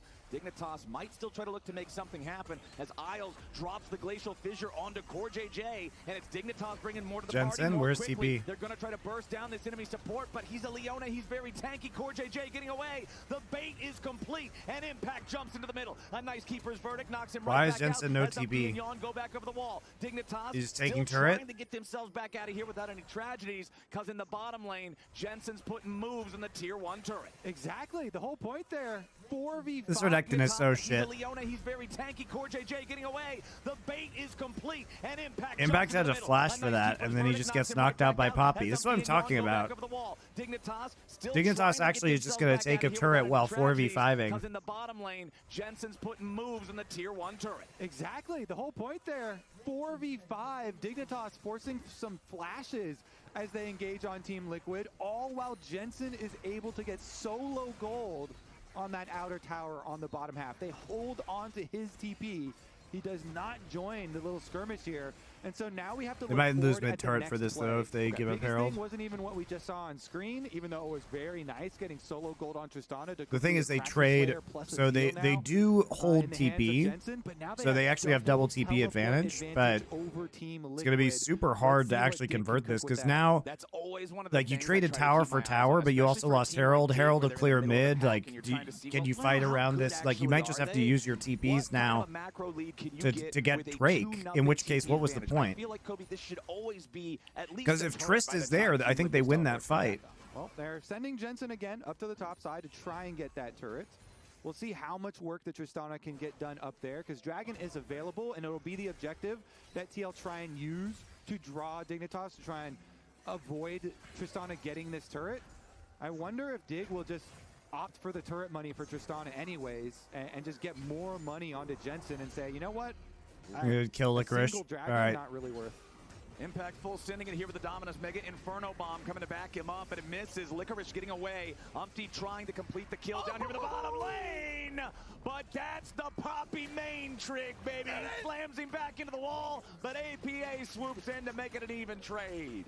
And he goes down in the aftermath, but still with the We could have just signature taken pick mid and played gotten there. Drake Another nice instead of whatever the wall bang fuck from that Licorice. was. Got the angle onto Umpty, kills him under tower, and Jensen is farming up a Storm Flowers. They did buy the time for him to get the top turret, plus shove that. We could have wave, just and then taken teleport mid with down to Herald bottom side to keep on and taken farming. Drake. Jensen is just going to town on these minions and these towers. Did Umpty not have ult? No, he didn't have ult. Misses. Licorice getting away. Umpty trying to complete the kill down here in the bottom lane.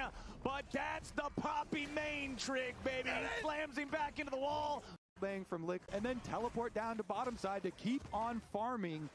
Jensen is just going to town on these minions and these towers. Oh, guys, this game is state cringe. Feels so good for Dignitas right now after how rough game number 1 was. Team Liquid is up just such a marginal amount of gold. It doesn't really mean that much. And Dignitas is about to get the second Drake of the game, tying that count up as well. We're 18 minutes in, and we're on a knife's edge with how close this is. This is what you want to see from a run back draft for Dignitas. Like, this is so much better, setting themselves up to actually win the fights.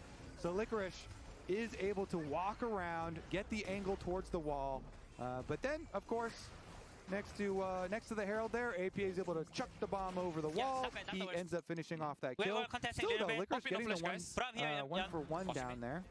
All right, they did get the mid turret eventually anyway. They lost the Drake though. Answer back. They get that Could have been on outer 2 tower, Drake and mid stacks. And bottom outer tower is also very low. Probably should fall fairly shortly for them. Okay, so those outer towers just about done. The mid lane tier 1 for TL still standing strong, but it's about the only thing. I think. But hold on, maybe I'm a liar. Maybe.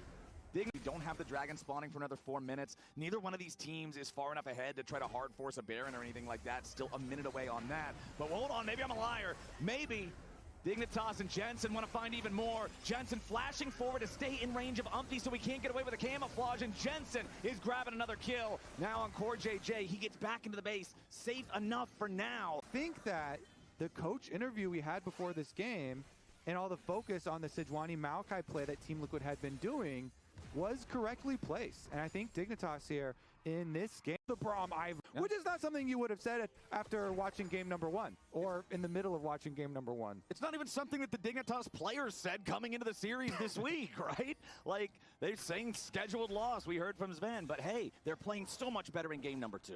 We are also now only 1 kill away from Jensen passing double lift on the all-time kills ladder here. If he can grab 3, right? Exactly. All time. If he can get 1 more kill, because he was 2 down before, got 1 already. Well, hey man, he's got 2 completed items with the Navori and the Kraken Slayer. He's got the BF sword working towards that Infinity Edge. I say it'll be pretty difficult to not have that Tristana get another kill this game. Is it worth doing a chat poll? Do we want to see? Stunning up the Braum, but Isles isn't really a priority target up here. Spica and Jensen trying to fire back. Umpty's Viego having to flash away just to stay alive, and now Impact might end up paying the price. The Croc's in the middle of everybody. But Wow, he flashed W'd onto Jensen and he's still gonna die. Isles still here frontlining. Sven grabs the Renekton first kill, is so and the useless. first kill's on Impact. Dignitas looking to find even more now as Sven's ready to go in, throw in the brawl. Good flash forward from ball. Sven. They find the lockup, the lockdown on APA. One more auto attack's gonna get him stunned, but it ain't gonna work. Umpty's still over the wall as Licorice jumps in and brings down the hammer. It's a shutdown over to Isles. Merry Christmas, APA. Dignitas 3-0. Jensen passes Double F for third career kills all time. I told you we had to get that pull up quick.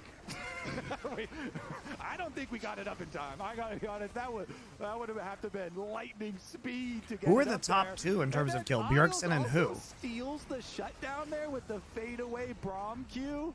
Wild Turtle? Now, Kobe, you were talking about you don't know about the Umpty Viego. Who are the top You know two? how whenever a player's popping off, we say we want to buy some stocks? I'm here to short some Umpty Viego stocks The Turtle? right now. It's probably brother. Turtle. I do not think that this is the pick for Team Liquid or for Nah, this Sneaky player. didn't play long enough. Umpty's Viego seems to really be struggling in a lot of these bigger fights. He almost gets caught. He almost gets popped. Impact has to come in and save the day. But just like in a movie, man, the dramatic sacrifice to save his friend, and that just makes the fight unwinnable for TL. And I just feel like Ivern scales so well for team fights and just makes it so hard for any melee carries to play into a Dignitas comp here.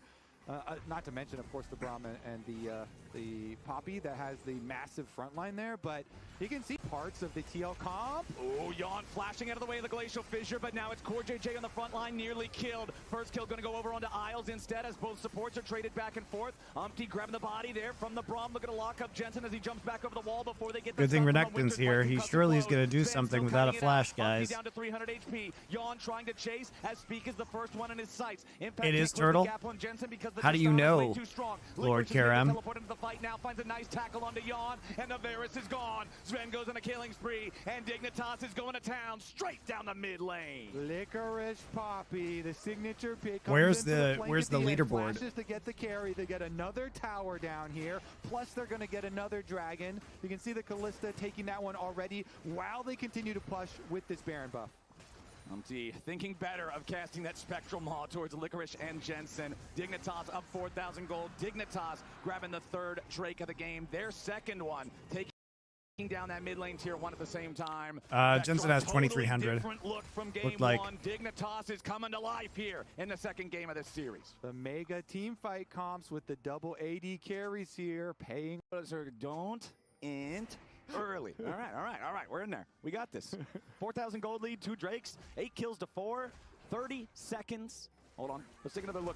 In the end, Jensen still is able to get the last hit and gets the kill on the Right back. Champion gets quick blades. Just makes Tristana go. there's a lot of poke on the enemy team at the same It's time. probably though, Turtle, with guys. I don't know Barrett who and else it Ziggs. would So Bloodthirster feasibly third be. instead to guarantee Arc they can't be poked seconds. down. Oh, man, Guarantee the Team old Liquid school doesn't have that callouts, easy way the to try to OG stop the LCS. push from Dignitas. They're still up 4,500 gold. They still need to keep pushing the game forward so that it doesn't stall out to the point where Team Liquid can catch up. All right, Jensen, most farm in the game with his Yes, sir. side lane pushing, constantly getting these waves, got a lot of solo tower gold as well. Even though in the beginning It was of the game, Turtle greater than DL, greater than Bjergsen, greater than Sneaky for years. Well, apparently DL Double It fell to third, so down. Bjergsen Braum must be in the jumped on, top but- 2. Isles takes so much damage, though. Every time a team catches Braum, you always got to wonder if they'll actually get him. APA has the firepower, though. That's they, a little real damage. This game was a snoozer. Sven threw up his Pepega Frog, and Jensen threw up an, Something's happening behind the scenes. yeah, I think it's Soraka. Oh, yeah. is the emo to each other. And those are the two. Sven threw up his Pepega Frog, and Jensen threw up his classic WTF. Yeah. Sven threw up his Pepega Frog. Jensen threw up I his think classic it's Soraka. Soraka, and I threw up in Oh, my yeah, mouth the emo from watching this to series. each other. And those are the two AD carries here on Dignitas. So they're having Something's happening behind the scenes. yeah, something suspicious here. The conversation between the Dignitas carries. Somebody bought a weird item. I need or- to know the secrets. I need to Suggest a know the play. inside story. Somebody investigate. All right, yeah. If we And look at figure out Sven's what's face going right on. now. Yeah. He was really considering something strange. All right, we'll see. There's got to be. I found Turtle at something 2257 going in on. 2022. Maybe Yeah, they'll he's check the definitely comms number one. about- When we Bjerg can't hit second. show Yeah, those, yeah, yeah. on broadcast. He must be number Yeah, one we then, kind Turtle. of, we'll keep those hidden. Comms earlier, but Yeah, we'll keep it a secret for now. If we find out anything, we'll make sure we let you guys know ASAP.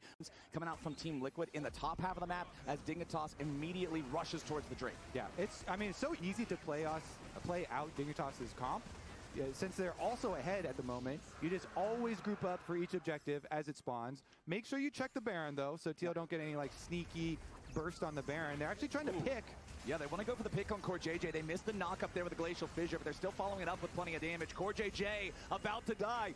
Barely getting away with 200 HP here at the very start as Impact teleports in. Core seconds. Directly here, full group up. All right, come on, let's get through this. Why is it taking forever? Yes, just kill, get Baron, yes. Okay, kill them, destroy them. This is a replay. Surely this game just ends now. Nope, Licorice is getting caught because he's pushing solo while the rest of his team isn't pressuring a wave. Really going in here for the Poppy down in the bottom lane. Yawn with a good job catching him with Chains of Corruption. Redemption trying to keep Licorice. He flashes to his buckler and then presses W and runs away. Classic. Still getting away for now, but gets a shield. Another teleport coming in from Dig as Poppy just unkillable. Poppy gets more resist in it, more armor in MR. She gets low because of W. Okay. And Jensen is ready to keep it going. Yawn, the double kill back over to Jensen. Make it a triple. Speaka's going to steal it away instead as Impact and APA try to run. But Dignitas is not about to let them do it. APA going to grab a shutdown on Sven, but it ain't going to matter. Jensen's the main character. Yeah, the Renekton really useful this game, guys. Dignitas gets the ace for one, and they're going to take it straight to the Nexus. Dignitas going to push us to a game number 3 here. This is some yikes League of Legends today. We actually saw that in the game that we just watched. And Jad, to piggyback off something you said, can they actually finish the series on a win? Because they find themselves big in game yikes 3s a few times already. So I'm assuming they're really in the good graces of a tiebreaker situation at the end of the split. But the point that I'm making is my focus is going to be on Licorice.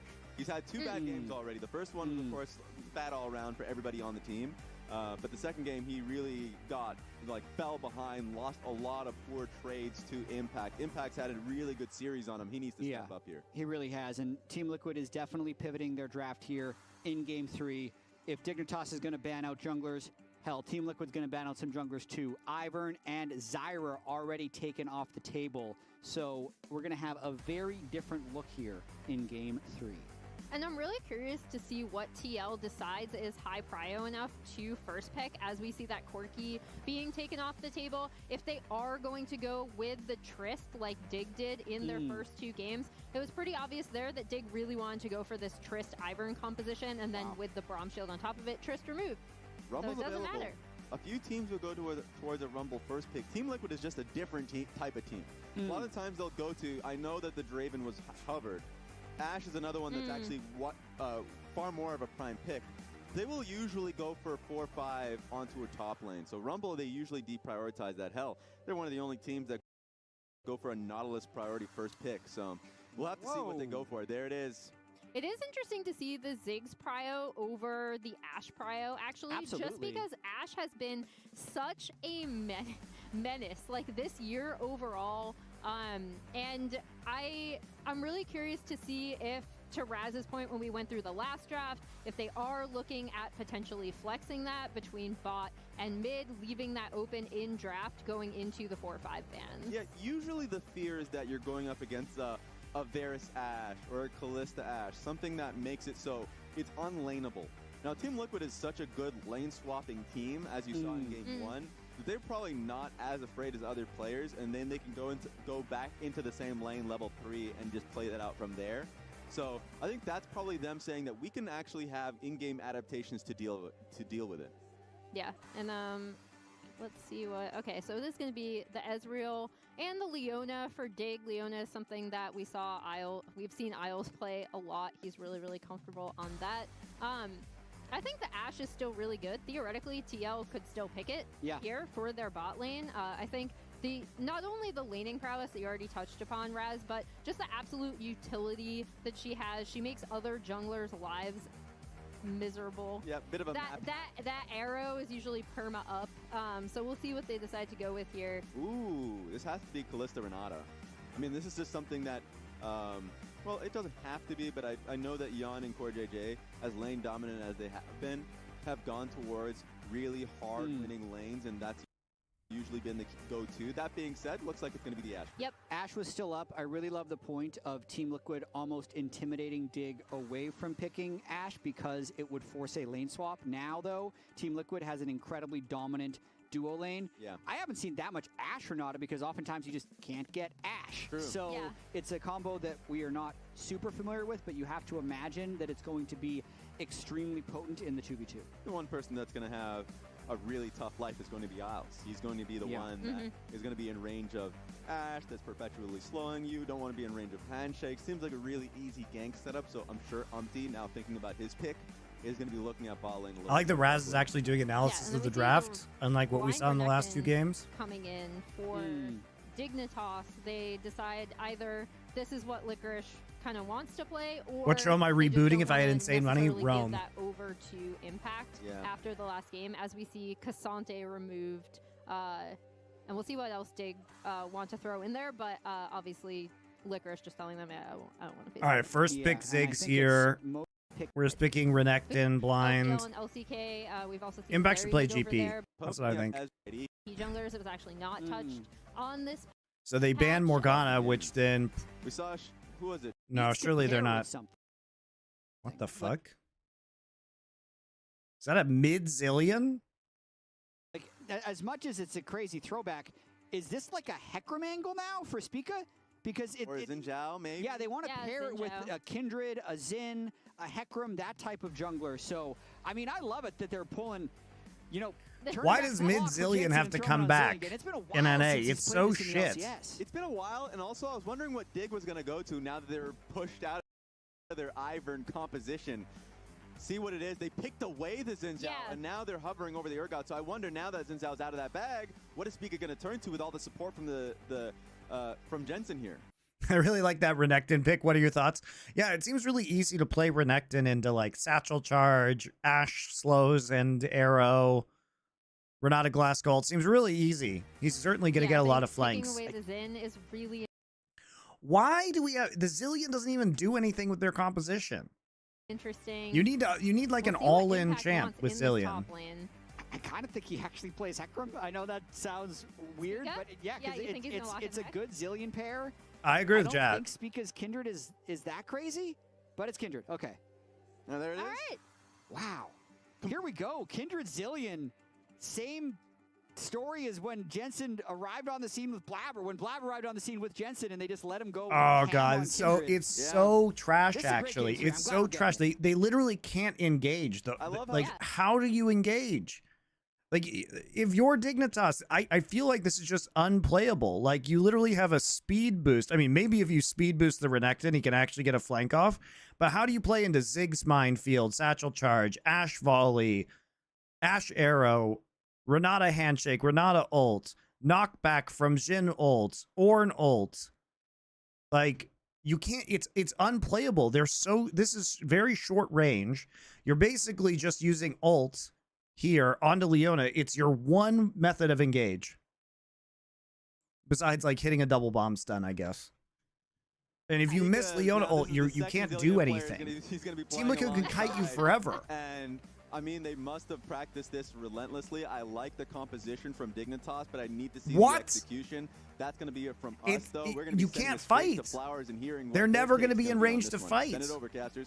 Thank you very much. Yeah, Hecarim actually, I agree with Chad. Hecarim is actually the pick here. It actually gives you the engage you need. One that I'm sure plenty of people out there were even skeptical would occur, but after game number 2, after Dignitas's bounce back from the rather one-sided game number 1. Hecarim is good. That's a good shout out by Jad. And allowing Spica to play one of the carry junglers. Now, Jensen, for the record here, I just want to say, because, you know, all of the Zillion hype was always really focused on Bjergsen when these two were in the league. But Jensen has an 84% win rate. Why doesn't he play LeBlanc in the Ziggs? 19 games played. Okay. This is his highest win rate champion. Like, the Ziggs can't just be B1 blinded. Even like surely, 20, right? I'm scrolling down here, champions. for him to play. So massive success has been had for him historically. Those machine gun noises that you heard at the very start of the game was Oh, LeBlanc was banned. Spica All right, fair and enough. Sven perma-pinging the Zillion until the ping wouldn't work anymore. This kind of goes along with the emote flashing at each other from the previous game. I'm still wondering what all the lore. Also, Dignitas, it just makes me always want these listen-ins on DigComs. Like, I need an investigator. I need an inside agent to go like put a bug on one of them and get some of these little spicy inside Dignitas comms. I feel like this team probably has the funniest comms of any of the teams. I was gonna say, Kobe, this is official broadcast. I feel like we would maybe be able to listen. I was to just a 3/4 farm of laying second of Bazillion official into Dignitas the comms with Ziggs, Spica, right? Sven and Jensen being on there, and then we'd have to pull a whoopsie and get out of town. But it's not that the Zillion is like bad in lane here. I don't think it's really just like I don't understand what you're supposed to do with it.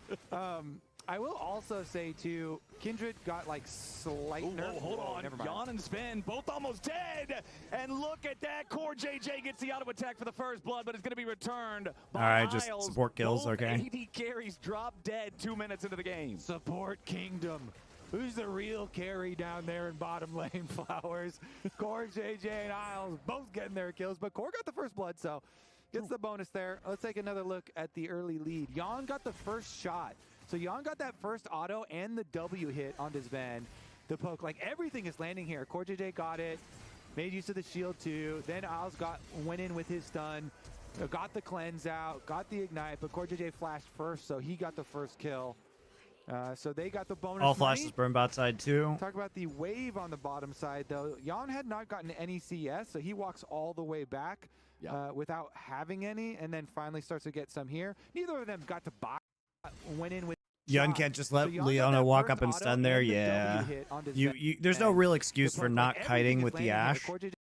Right, he's like so obsessed with Sven, but you've already won this trade. Like, I think this is a mistake because you've already won this trade and you're going to hit 2 first, so you might as well just walk back instead of and kite the Leona. The shield too. Then is kind of silly. With his stun, got the cleanse and the W hit onto Sven. The poke, like everything is landing here. Core JJ got it, made use of the shield too. Then Isles went in with his stun. Got the cleanse out, got the ignite, but Core JJ flashed first, so he got the first kill. So they got the bonus money.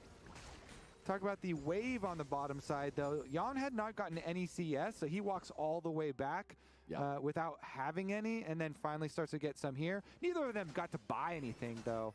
The purchases. So, actually, the refillable potion. Yeah. Nice there. Ooh, hold on. Umpty going after Spica. Xin Zhao so strong in the jungle, such a powerful duelist. One more auto attack might get it done, but no. Spica grabbing the heal there with that auto attack means that he's not in danger of getting flash single autoed to death. But Umpty forcing the enemy jungler out of his jungle. Remember that Spica hasn't even secured his own blue buff yet, and Umpty has control over this quadrant now, especially with Jan and Core JJ threatening to crash the wave into the turret. Yeah, let's see about his ability to grab the early marks here, because early mark being on a Scuttle Crab, if Umpty leaves up bottom Scuttle Crab, nice. So he goes for blue buff first, and since they have the pushing bottom lane, they actually got lucky on getting it. Isles gets yoinked in. Yeah, Isles in some trouble here. 200 HP, needs to get away. And yes, sir, he will. 100 HP left in the tank, and Spica's ready to join. Core JJ now in trouble, down to 200 in his own right. Core needs to run away, but Spica's ready to flash forward and grab the first kill. More might be on the menu as Jan and Umpty both try to escape, but JJ now in trouble. Isles gets yoinked in. Yeah, Isles in some trouble here. 200 HP. Leona with the Eclipse is so tanky. He left in the tank, and Spica's ready to join. Core JJ now in trouble, down to 200 in his own right. Core needs to run away. This is just a little bit silly because like you already have the invade here, and you have this. You're controlling the side where the marked scuttler is, so you actually have a leg up on the Kindred minigame right now. I don't think you have to try for a kill right here. It's just a little bit too much, especially when you don't have flashes. Down to 200 in his own right. Core needs to run away, but Spica's ready to flash forward and grab the first kill. More might be on the menu as Jan and Umpty both try to escape, but Spica still in hot pursuit. The last That's really bad. Finds Jan's heart, and Dignitas goes up 3-1. Yeah, Spica, once he arrives after the recall, came back, longsword in hand. They get the kills on bottom side after the long play flowers, and they get the Scuttle Crab as well. They get that extra mark for Spica.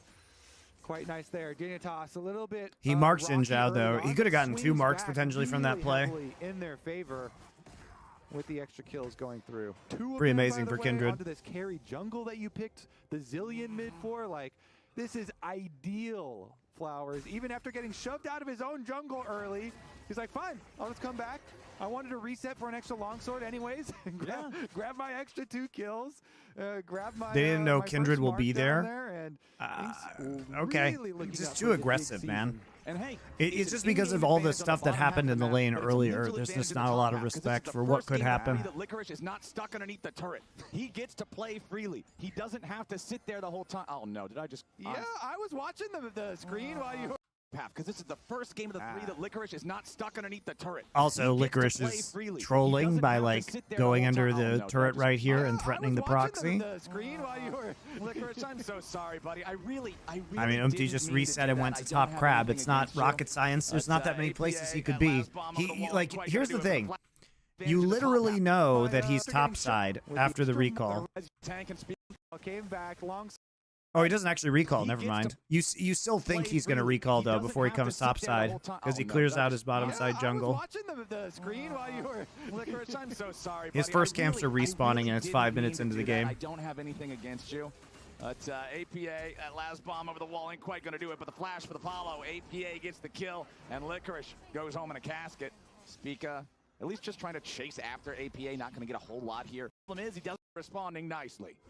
He does not go down, so it swings back, Flowers. Yeah, Hearthbound is trash. We're on here in the early game for this one. It's not quite to the point where you, on Kindred Zillion, you really want your level 6s. I don't think this one's going to result in any death, again. but we do get a cleanse out.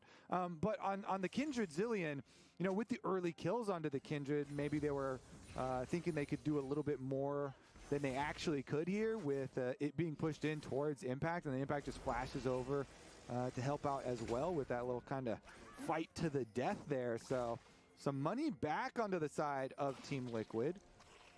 It's so close, man. This is the best early game so far, unless you're a diehard Team Liquid fan, in which case the first game's early game was the best one by far. But this is the action-packed close one. Back in the mid lane, Isles trying to show up here, help out a little bit. Up in topside, you can see Team Liquid making a play for this Dignitas Renekton of Licorice, but it ain't gonna work out that well. Umti not gonna find any more success up here just yet, as APA will continue shoving the wave back in mid. You're gonna see Jensen utilize that Zillion passive there to bring Isles up to level 5. Core JJ about to hit that naturally himself. Umti gonna try to start up these grubs. Dignitas secured the first one for themselves, but were not able to maintain control over this topside river long enough to get the entire trio. I love just drive-by smiting one grub. It's so quick and easy to burn one. Here we go. Ooh, Isles trying to get back away there. Umti went for the wind becomes lightning, but missed it, so he couldn't contribute any damage to that, so Isles can still get away. Yeah, they're a little yoink back and don't quite hit it, and so they can't finish, but Isles, that... Yeah. He taunts the lizard to come back into the volcanic rock thing. Well, actually, no, it's not a volcanic rock thing. It's a choo-choo train killer. Yeah, exactly.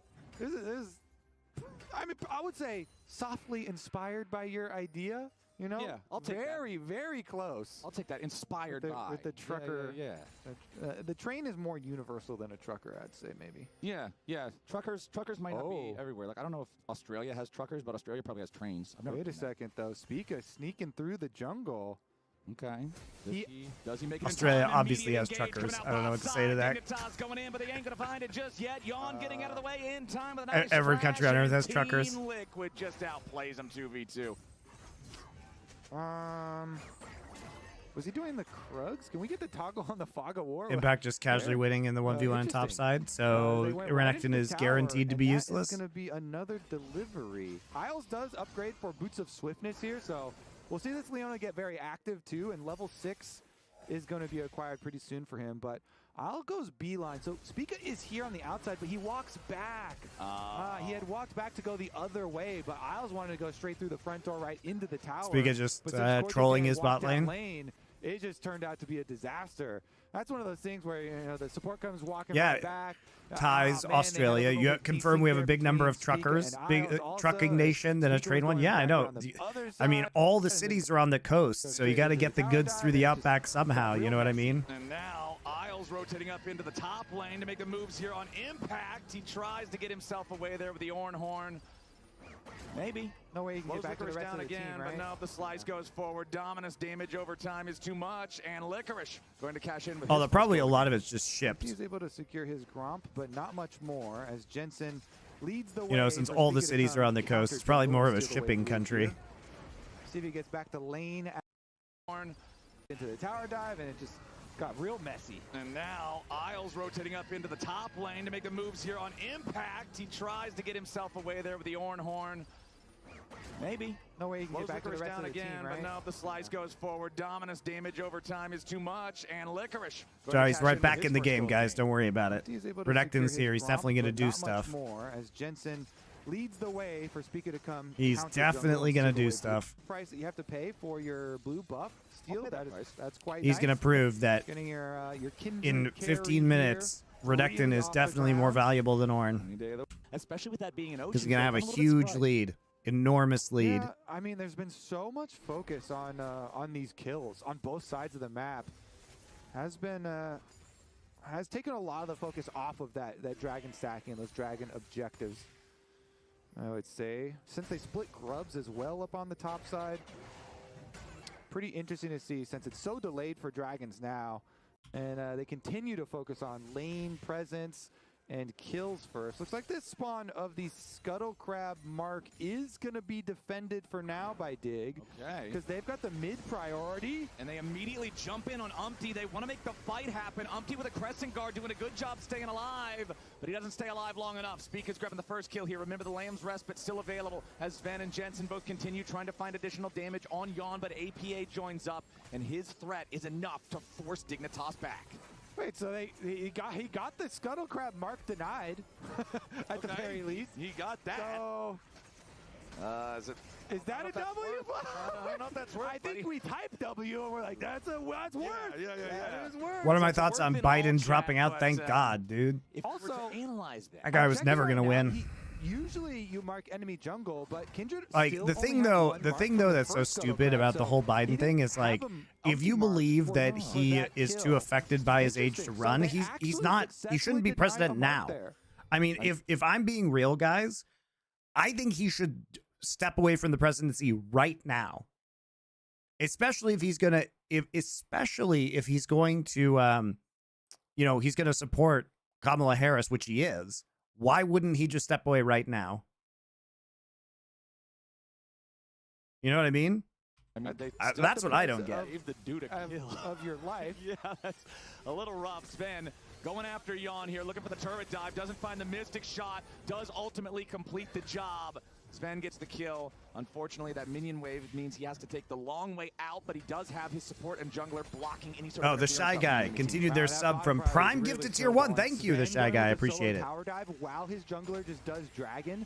Spica in the dragon pit will pick up the first one. Sven pushes in the extra wave here. TL at least trying to get the consolation prize on the other side of the map. It should be uncontested because all... Would it be better for him to stay and for her to focus on the campaign? At least Team Liquid do get... I don't know about that one. Look, I'm just saying, like, from a strategic perspective, perhaps, but from a who is in charge of America's nuclear arsenal perspective, like, if he's not capable of being president in 6 months, why is he capable of being president now? You know what I mean? He's got the 4, should be able to pick up number 5 here as well. Yep. For the extra little bit of dot damage for their split pushing attempts. Makes Dig even happier that in that first set you managed to just drive by and take one away like you were talking about, keep him away from getting to that 6 point where you have all of the extra pushing power with the double Void Mites. Under a little bit of pressure up here as they try to crash this wave into the turret, find a little bit of extra damage. With Ziggs, it's so important too. If you just give him a little bit of time with those turret plates, if he can get it down to 1.5 plates, remember the satchel will just detonate the whole thing. Spica, all right, he's got Kraken Slayer and the Merc Treads. So you are at least danger of dying to getting CC comboed here with your Merc Treads. Meanwhile, we'll take a look at this dive first. Sven's able to finish it off with the autos. Nice job by Sven. You have your tenacity, so you don't get CC comboed. So you will be able to get your Spawn off. angry. Not to mention you also have the Zillion on your team to further ensure that. But having the Kraken Slayer done here for the DPS, this Kindred jungle fully accelerated by the Zillion now. Level 11 for Jensen as well. Dings up, and he's actually split pushing on the Zillion while Sven is under a intro. Sven misses almost every single skill shot. Let's Meanwhile, see. we'll take a look at this dive first. He missed that At Q. least, danger of dying to getting CC comboed here with your Merc treads. Meanwhile, we'll take a look at this dive first. Sven's able to finish it off. Well, he hit his W. With the autos, but you have your tenacity, so you don't get CC comboed. Kindred jungle fully accelerated by the Zillion now. Level 11 for Jensen as well. Dings up, and he's actually split pushing on the Zillion while Sven is under attack mid. Nice, calm, cool, collected there from Sven. Not just running straight back to safety, sidestepping away from the arrow, back towards the Xinjiao who had already used the cooldown. Spawn furious, to be honest. Hey, Spawn. Spawn. Bottom lane has been impact and APA. Trying to put Why did your team fight in game number 1 3v5 when your two Fed members were not there? Why did they do that? Also, shout out to the Cassiopeia pick. Actually, brilliant. Spawn, did you have a party inside when they picked Callista into that? Did you have a party inside? Were you like, what the fuck? These guys are trolling? Because also, Spawn, why in this game did you not put Ziggs bot and then pick Cassiopeia mid? Or game 2. So game 2 on R5, you could have just picked Cassiopeia R5 and then flexed Ziggs to ADC. Towards mid on your first. Those are my questions for you. Here. Sven Trinity Force versus Static Shiv for Yawn. Spica again. Going to be able to control Scuttle Crab here first as they move in, and then get their reset for Isles to go replenish his ward. Or pick, why didn't you pick MF? Meanwhile, MF Leona. What was it, the Varus? I didn't like the Varus. Split pushing done. Everybody here from TL has been sent up to the Rift Calista was fight, confusing for sure. I like that's such a mild way to say it. For this top side, Jensen's got his ult. Spawn confirmed the most mild Australian. Everybody here from TL has been sent up to the Rift Herald fight, so they're fully committing for this. Didn't just call them mad cunts. He should be fine, but they're really. Game 2 draft was a mess after missed ban. Dude, we were watching your reaction. Here, hold up. We'll go back and watch your reaction again. It was an all-time classic. We had a laugh. We had a laugh here. We just need to see a completely different game from Dignitas. Yeah, and the Cassio pick was really I want you to watch your own face. I'll tell you what I said. I'll tell you what I said because I think it's funny. Quandaries though, where when you do have a player who's as So what did you say? My guess is ban Callista. Another one of those. We're trying to ban Callista. I think that's what you said. You do have a player who's as comfortable with Ziggs as APA. I love this. I said you could tell Spawn's a dad because he doesn't say anything, even though anyone else would just be raging right now. With, you walk away, jungle, and then you give the eyebrow raise and the eye roll, and you just stay calm. They must have missed it. Yeah, I'm sure we'll get confirmation if that is a confirmed no ban. Was my bad? Yeah, it's just funny. Whenever that happens, I mean, Jat, you've been in those situations where this is probably. Anyway, I liked you. We enjoyed your reaction. Really going after the turret here. You can see the satchel already. Oh, I said ban Renekton. Oh, okay. Hey, question for you, Spawn.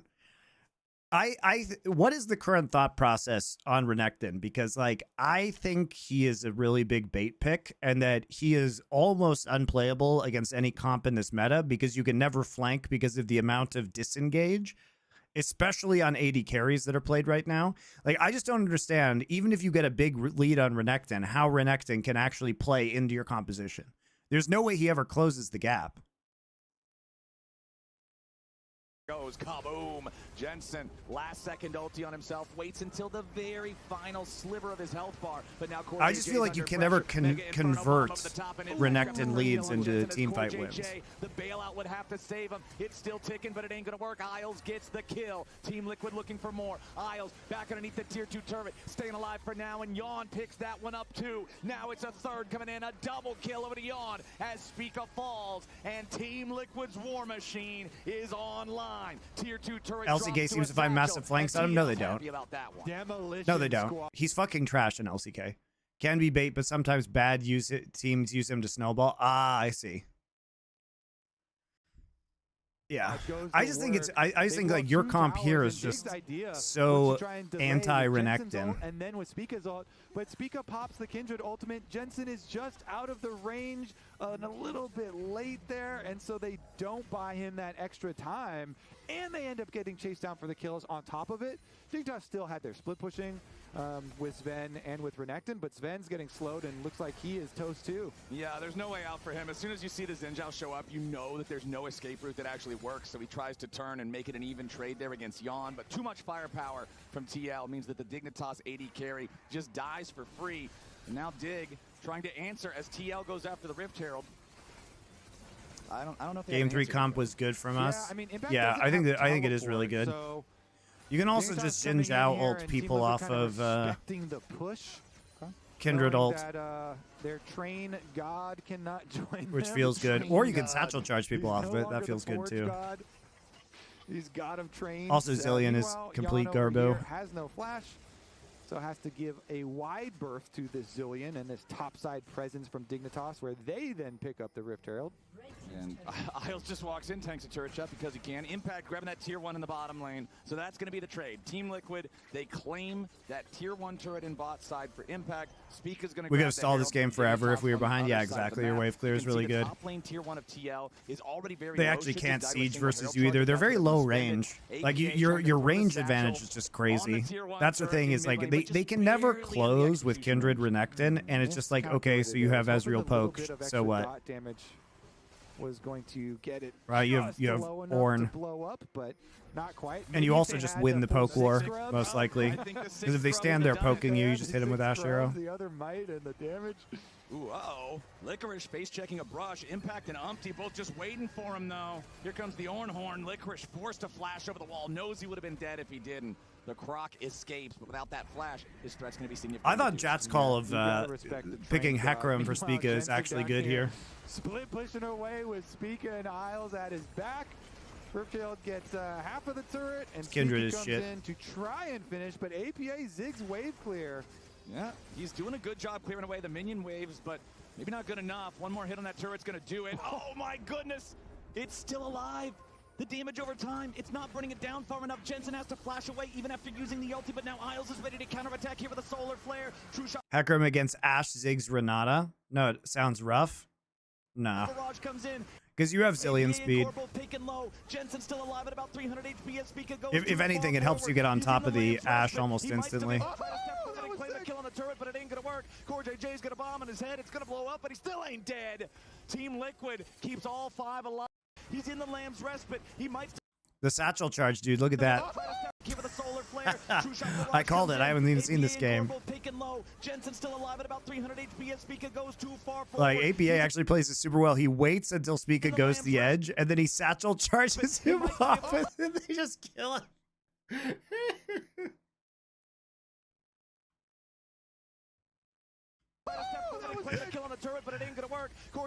That's so funny. But he still ain't dead. Team Liquid keeps all 5 alive. Impact is shown back up here with the TP, but nothing else is going to happen. At the end of the day, the dust settles. The turret still stands. Spica's still dead. What do you think of an Umpty all-female kills ticket the like tier Harris 1. Whitmer? Look, my personal opinion is that either Whitmer or Shapiro is probably the better choice for the Democratic presidential candidate. And if you take Kamala Harris, I think you pick a Republican as your VP. Like Aaron Sorkin had a really interesting op-ed in the New York Times where he said he thinks that the Democrats should nominate Mitt Romney as a presidential candidate, which is kind of genius, honestly. But like, what about Mitt Romney as VP? Or like, I mean, Joe Manchin was a Democrat. Like Joe Manchin might be another one that would be a good VP choice. Shapiro would probably be a better VP choice than Whitmer. Yeah, Joe Manchin for VP. Like if I'm just very cynically trying to design the best ticket to win, like I think Joe Manchin or Mitt Romney with Harris is probably like the best VP choice. Joe Manchin would be terrible. Joe Manchin would not be terrible for winning an election. Like, look, you can think whatever you want. You can think whatever you want about Joe Manchin, but like I'm just coming up with strategies to win an election. So I think it's either Kamala Romney, Kamala Manchin, Kamala Shapiro. That's what I think. One of those three. Back to back to back there. I love Kindred Zillion games just because we get so many moments that come down to like 2 HP or half a second. I think Shapiro is the most likely choice. But I also think Shapiro would be a better president. I think the best two presidential candidates would be Shapiro or Gretchen Whitmer. Not finish it off, and that allowed the whole sequence of events where they... Is a Democrat allowed to take a Republican for a VP? Sure. All they have to do, I mean, first off, they can just change parties. And second off, sure, why not? You don't mind. Buttigieg is good, but I just don't think Buttigieg has the cachet. And also, there's like a very strategic reason to pick Shapiro, which is that Pennsylvania is a battleground state, right? Like Whitmer and Shapiro potentially hand you states that you wouldn't get otherwise. Like Buttigieg doesn't do anything. From mid lane coming through the jungle as CoreJJ isn't able to hit Jensen. Like I think I like Buttigieg, but I think he's not a good strategic choice. Only for Spica to dive forward, uses Kindred. So I think Shapiro. I think Josh Shapiro is probably the most likely. Satchel bombed out of it. And then you get a full chase down here as the Mitt Romney take is really good. I mean, that's Aaron Sorkin's take. Really focused on I thought his reason for like even saying that Romney should be the Democratic like presidential nominee is pretty smart. That gold lead almost 2,000 now for TL. One Drake to either side. That next Drake 8 spawning for another 3 minutes or so. Baron's live. Jared Polis win. I love Jared Polis, man. So it's still pretty risky, I think, for anybody to go for it. I feel like that's not going to stop him from fighting, though. Everybody Jared Polis. Really like PvP in this He'll game, run for president eventually, I think. Really like PvP. Same. Baron as well. Going to be some PvE going on as Dignitas will come over. And but the reason why I don't think they take they don't take Polis for Dignitas not willing to let him. They don't take Polis for VP now is that Colorado isn't really that much of a battleground state anymore. As Dignitas will come over and turn it into PvP as well. All right, let's do it. Dignitas not willing to let him take it. Team Liquid ready to turn immediately. Jensen's going to be your target. Polis said he won't be VP for this one. No, I don't think they would pick him anyway. He seems to really like PvP in this game, and I really like when he doesn't have the same strategic advantage being from a governor of a battleground state. Going on. As Dignitas will come over and turn it into PvP as well. All right, let's do it. Dignitas not willing to let him take it. Team Liquid ready to turn immediately. Jensen's nice turn. Target. They try to see. Oh, good. They used Zillion ult on Zillion. Hooray. Oh, look at that. Okay, we just knock up everybody. Oh, look at that. We just use Satchel Charge. Oh, Renekton's so useful. All right, bail up Brock. He comes back to life thanks to the bailout. Team Liquid kills off Licorice. They kill off Spica. Jensen ulted himself, and Spica had to ult at the same time, so they ended up having conflicting lack of value. What if here's the Galaxy Brain strat. What if Kamala Harris picks Biden as her VP? And now it's up to Sven, Isles, and Jensen to try to stop TL from being able to take the Baron. There is no smite available. The old presidential switcheroo. It is not going to be a flip. Jensen's still trying to get away. Just Uno reverse card the presidency. The kill with the assist of CoreJJ. The Baron's going to get. How come nobody's talking about that? Isles has to flash over the wall to escape impact. Sven's in trouble. Wind becomes lightning, but he shifts away in time. A massive sequence for Team Liquid. Kindred Zillion is a really cool combo. It's just gonna famous combo, but it is not easy to play. And you highlight what small seconds of difference can mean, and if you are uncoordinated at all. Let's take another look at the chase down from Team Liquid here. This was really nice for them. They had gotten the pick, and so they forced on the Baron, and then Impact was there in the side brush, and the Train God getting the engages for TL. Plus they got the revive with CoreJJ's bailout. So here's the look at how CoreJJ also is going to be able to go set up the kill. There's a minefield on the ground, so he flashes to handshake and throws. Can anyone realistically beat Trump? Oh yeah, dude. Here's the thing about Trump. Like, Biden was polling like 12 points behind other Democratic candidates in battleground states for like representative, senator, governor, these kind of positions. So it wasn't a Democrat problem. It was a fucking Biden problem. with Core JJ's bailout. So here's the look at how Core JJ also is going to be able to go set up the kill. There's a minefield on the ground. So yeah, I mean, it's so huge. Like Trump is not a strong candidate. It's just Biden was somehow worse. That is synergy. And you're saying, oh, what about the synergy between We'll see. The polls will come out in like a week. We'll get more information in like a week, but I think most people are. Most people just, like myself and many other people, just didn't like either candidate. So maybe there's a chance that there's a likable candidate now. For me, easily. You touched on it a little bit with the bailout saving the jungler. If it doesn't survive there, it's way harder to take the Baron. Democrats don't have any viable options. They do. Like I said, I think Gretchen Whitmer and Josh Shapiro are both good. Jungler alive makes the Baron play happen. You already talked Please about no how Gavin he sets it Newsom. up for APA for the additional kill. Core JJ on this Renata is an absolute menace in this game. Team Liquid, the game's been close for a long time, but they're looking to make that stop right here. Tier 3 turret in the top lane, already gone. APA's back in mid on the split push, while the other 4 players are looking to make sure that this top side inhibitor breathes no more. Yeah, the Kentucky governor is also good. That's true. The whole squad's going to rotate over to mid to join up with APA. There are a lot of potentially good candidates. Remember, it's a level 15 Ziggs. Those satchels are, well, they don't exactly leave a lot of time for the turrets to stay alive. Mid lane inhib now under siege. Going for a little bit of poke here with Umpty. If he lands one of those wins becomes lightning, they might just go in on top of it no matter who he hits. Sven having to flash out of the way of the Mega Inferno Bomb just to stay alive. Isles cut down to about 1/3 HP. Team Liquid with 2 inhibitors down in the All right, this game was just kind of a wash, I think. Like, the Zillion is such a turd pick. Here comes the choo-choo train. Like, what fucking year is it? You know what I mean? To grab the first Nexus turret. A nice handshake on Licorice brings him right back towards Team Liquid. Isles is in the back line, but it ain't going to matter. Speakers here from the front. Another mistiming of ultis. Lamb's Respite and Zillions, neither one's going to matter. Ladies and gentlemen, Team Liquid, you give them an inch, they're going to take a mile. They'll take down Dig. They just dealt with it so well. I mean, the Zillion pick was just giga trash. This would have been even bigger stomp if not for the fucking tragedy that happened in bot lane.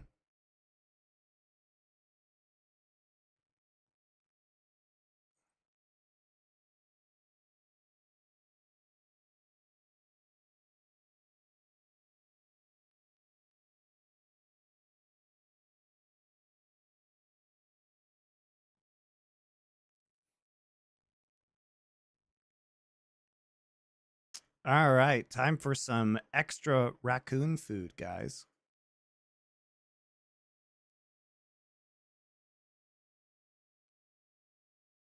Where is my Carmine Corp versus... Nope, that's not what I want. Mad Lions. That series split, I should say, for Carmine Corp was terrible. Now is a time to show for the first time the Europe playoffs. Not doing the Shopify 60-minute game. No, I will not be watching that on stream or off. If they want Pass. to try and get into our season finals, and it starts with taking down Mad Lions. Mad already in. Remember, they got the points to be in season finals from the get-go, but there's still more pressure to do more in summer here as we get. Have you seen the series? No. Already taken off. Brand we talked about in the last series being OP. Did I already have used Giant X versus Heretics? No. Carmine Corp already identifying the win condition of Mad Lions. Koi and El Yoya, the leader of this team. Oh yeah. Target banning. El Yoya. All right, so fans out on AP junglers. We're gonna first pick Tristana because we're still on 14-13. We're going back a patch, so this isn't with the Tristana nerfs. Okay, so we got Vi, and so this is very strong draft into Zeri. So having the targeted ult, CC ult, and then having the Kaisa ult to get into the back line is very, very good into Zeri. So I like this pickup already. Taking off maybe shows that is Kana going to play something safe up top side. I like Carmine Corp's draft already. I'm going to take away the TF. We're going to... Okay, so we have Rel here. All I'm saying is I've seen a few of the solo queues. Come on, Reckon's so bad. Whatever. So we'll see as available to us in the R5. It does mean that you're basically heavy. The Nautilus is also very strong. They basically got anti-Zeri Exodia. Like, Suba cannot live. Really? What fucking patch is this? We're playing... I forget it's Frescovi, so...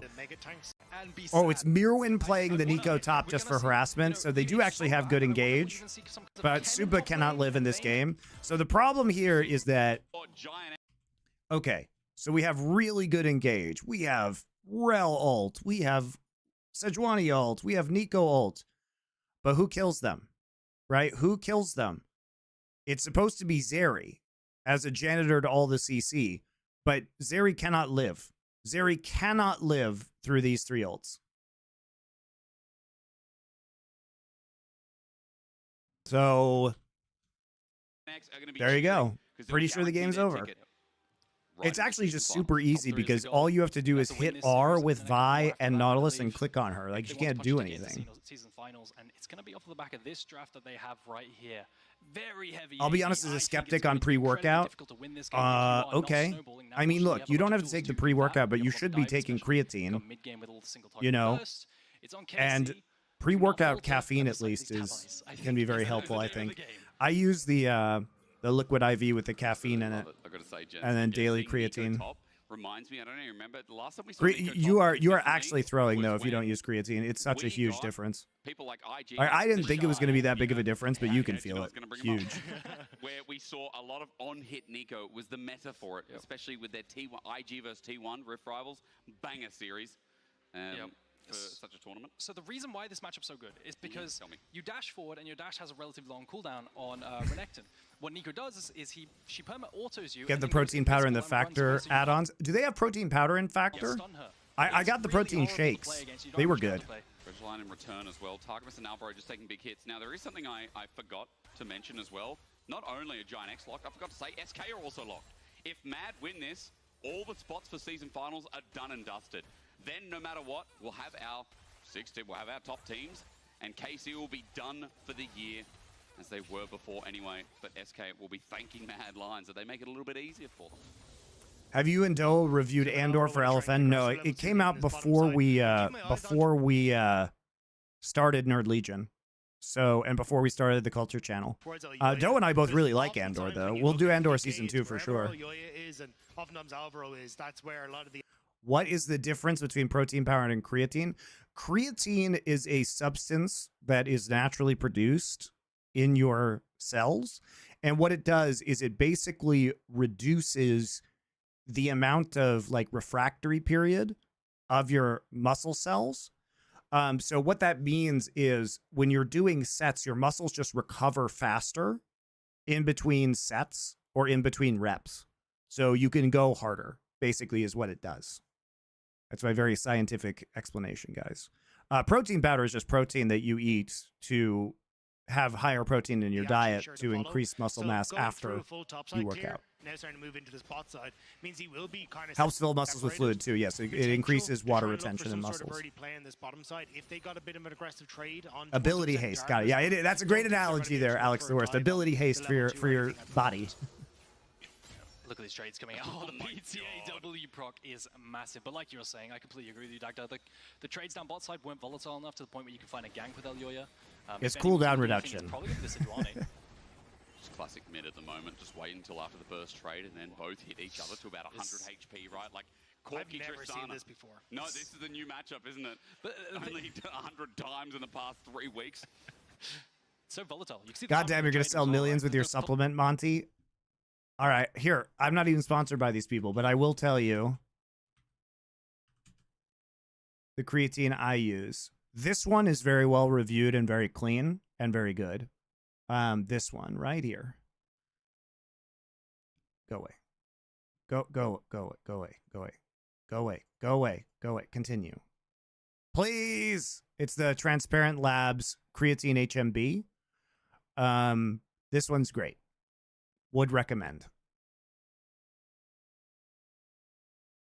Full clears are going to complete for both of these junglers, and now they can potentially look mid onto these volatile trades. The HP bars are knocked down a little bit. True. So maybe Elyoya here on this Sejuani could look mid here after the crab. Just wait and see. That one's expensive, but it is very good. Look at the health bar and the preview. It's rough for Kana. Look at that. I mean, again, we knew this was going to happen. It's rough days for Kana. Yeah, just completely pushing him out. I mean, kind of keep an eye on what the ward situation is. Another good one that is a little bit cheaper is, it says sold out though, so you can't get this right now, is this one. Ugh. The clean creatine, which is another monohydrate creatine from Ascent. This is the protein powder I get though. Their whey protein is fucking incredible. Their whey protein is amazing. It's incredibly clean, no sugar, tastes amazing. This shit is great.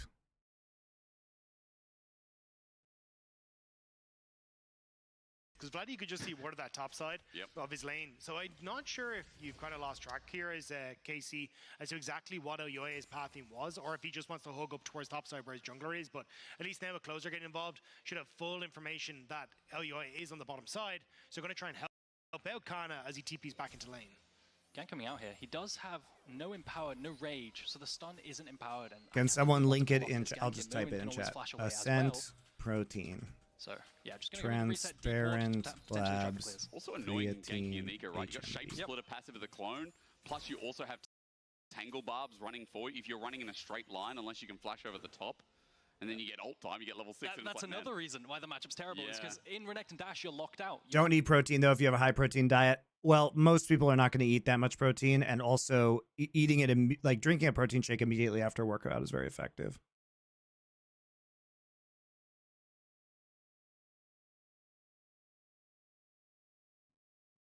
Can't avoid the E from Nika, which travels in a straight line as well.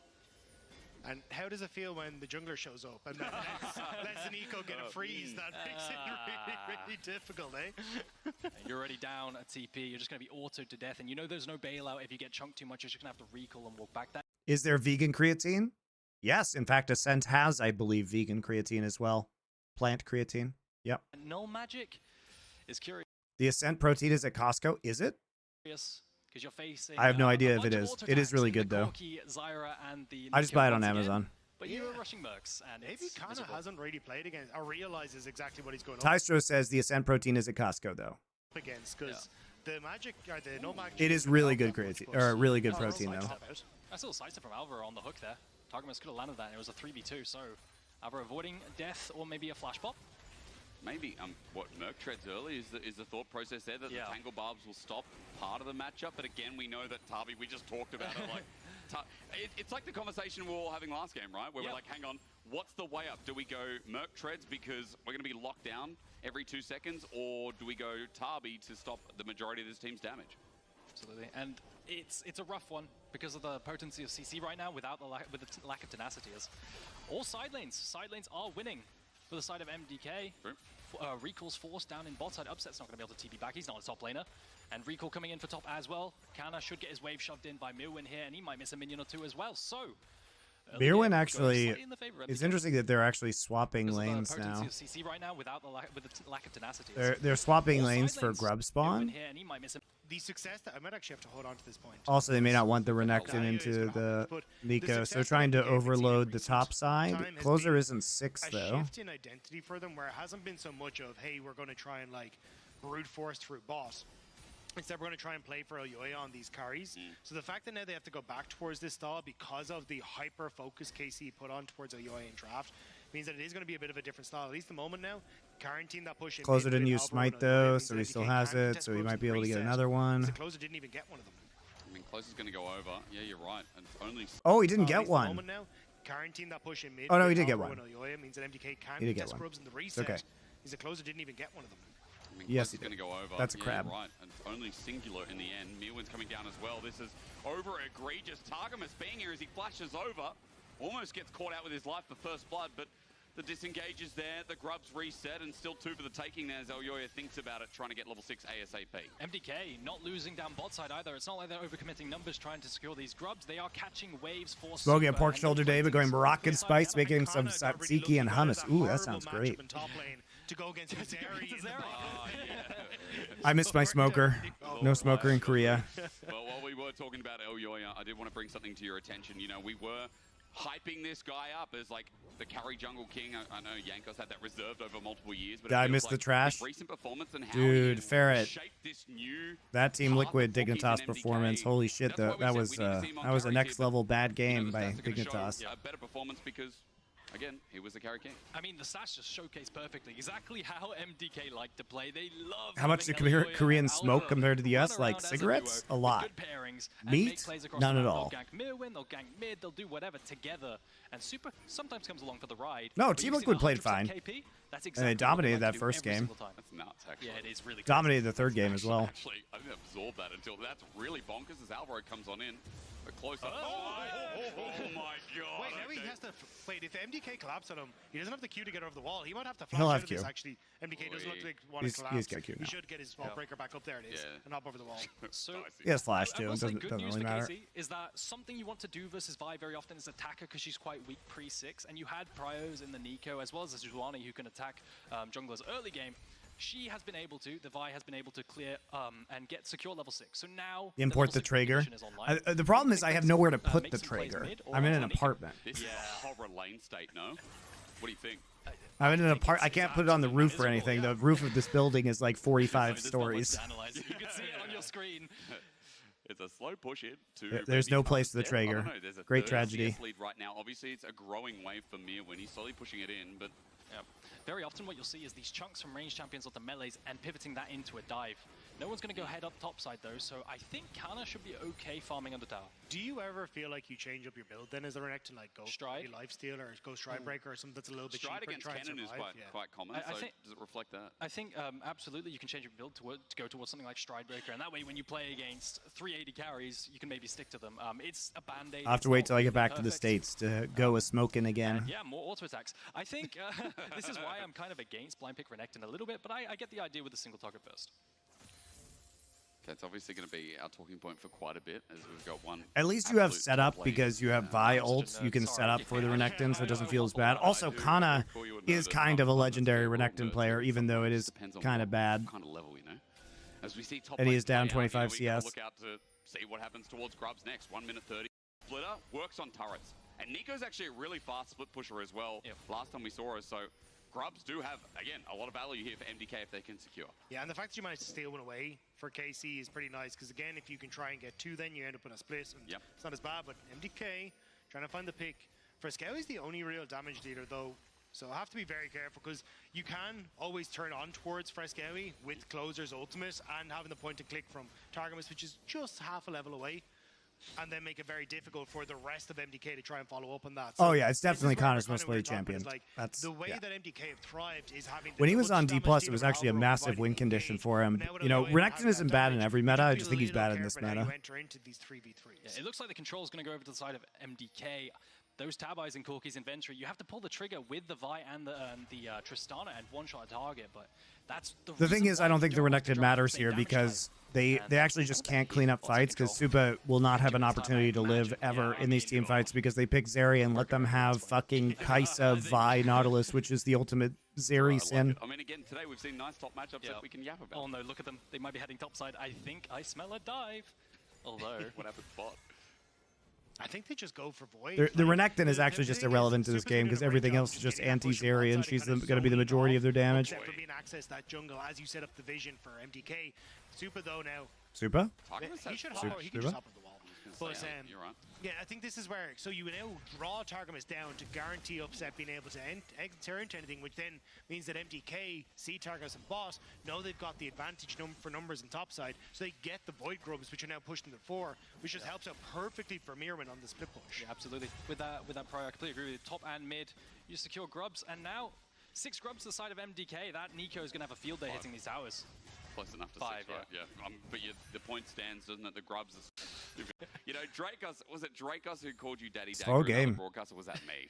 It sounds like a me thing to do. For Vladdy, while Rocket Bomb just drops down 125 gold, while meanwhile... I mean, it is a 1,000 gold lead in the top lane, so the AD Nico is in fact working. Just going to walk on up, so he gets free plating as well. But they also just don't have any AP damage, so it becomes really easy to itemize if you're Carmine Corp. You mitigated most of the lead. And I will say this is a significantly less a big deficit than I thought there would be. I thought he'd be down so much more CS. Oh, really? Maybe in recent patch notes, Nico on here has been a bit less potent, but still, good mitigation from Kana. We have talked about how hard of a challenge he has had in this lane, and he's come out only minus 30 CS. I mean, look, Blade of the Wrong King is coming soon, though. 1.1k lead, so while, you know, you thought it was going to be more, I'll still add in that with this double plate about to come through as Kana gets a good trade there, getting the excess Rain of Anger to get the trade.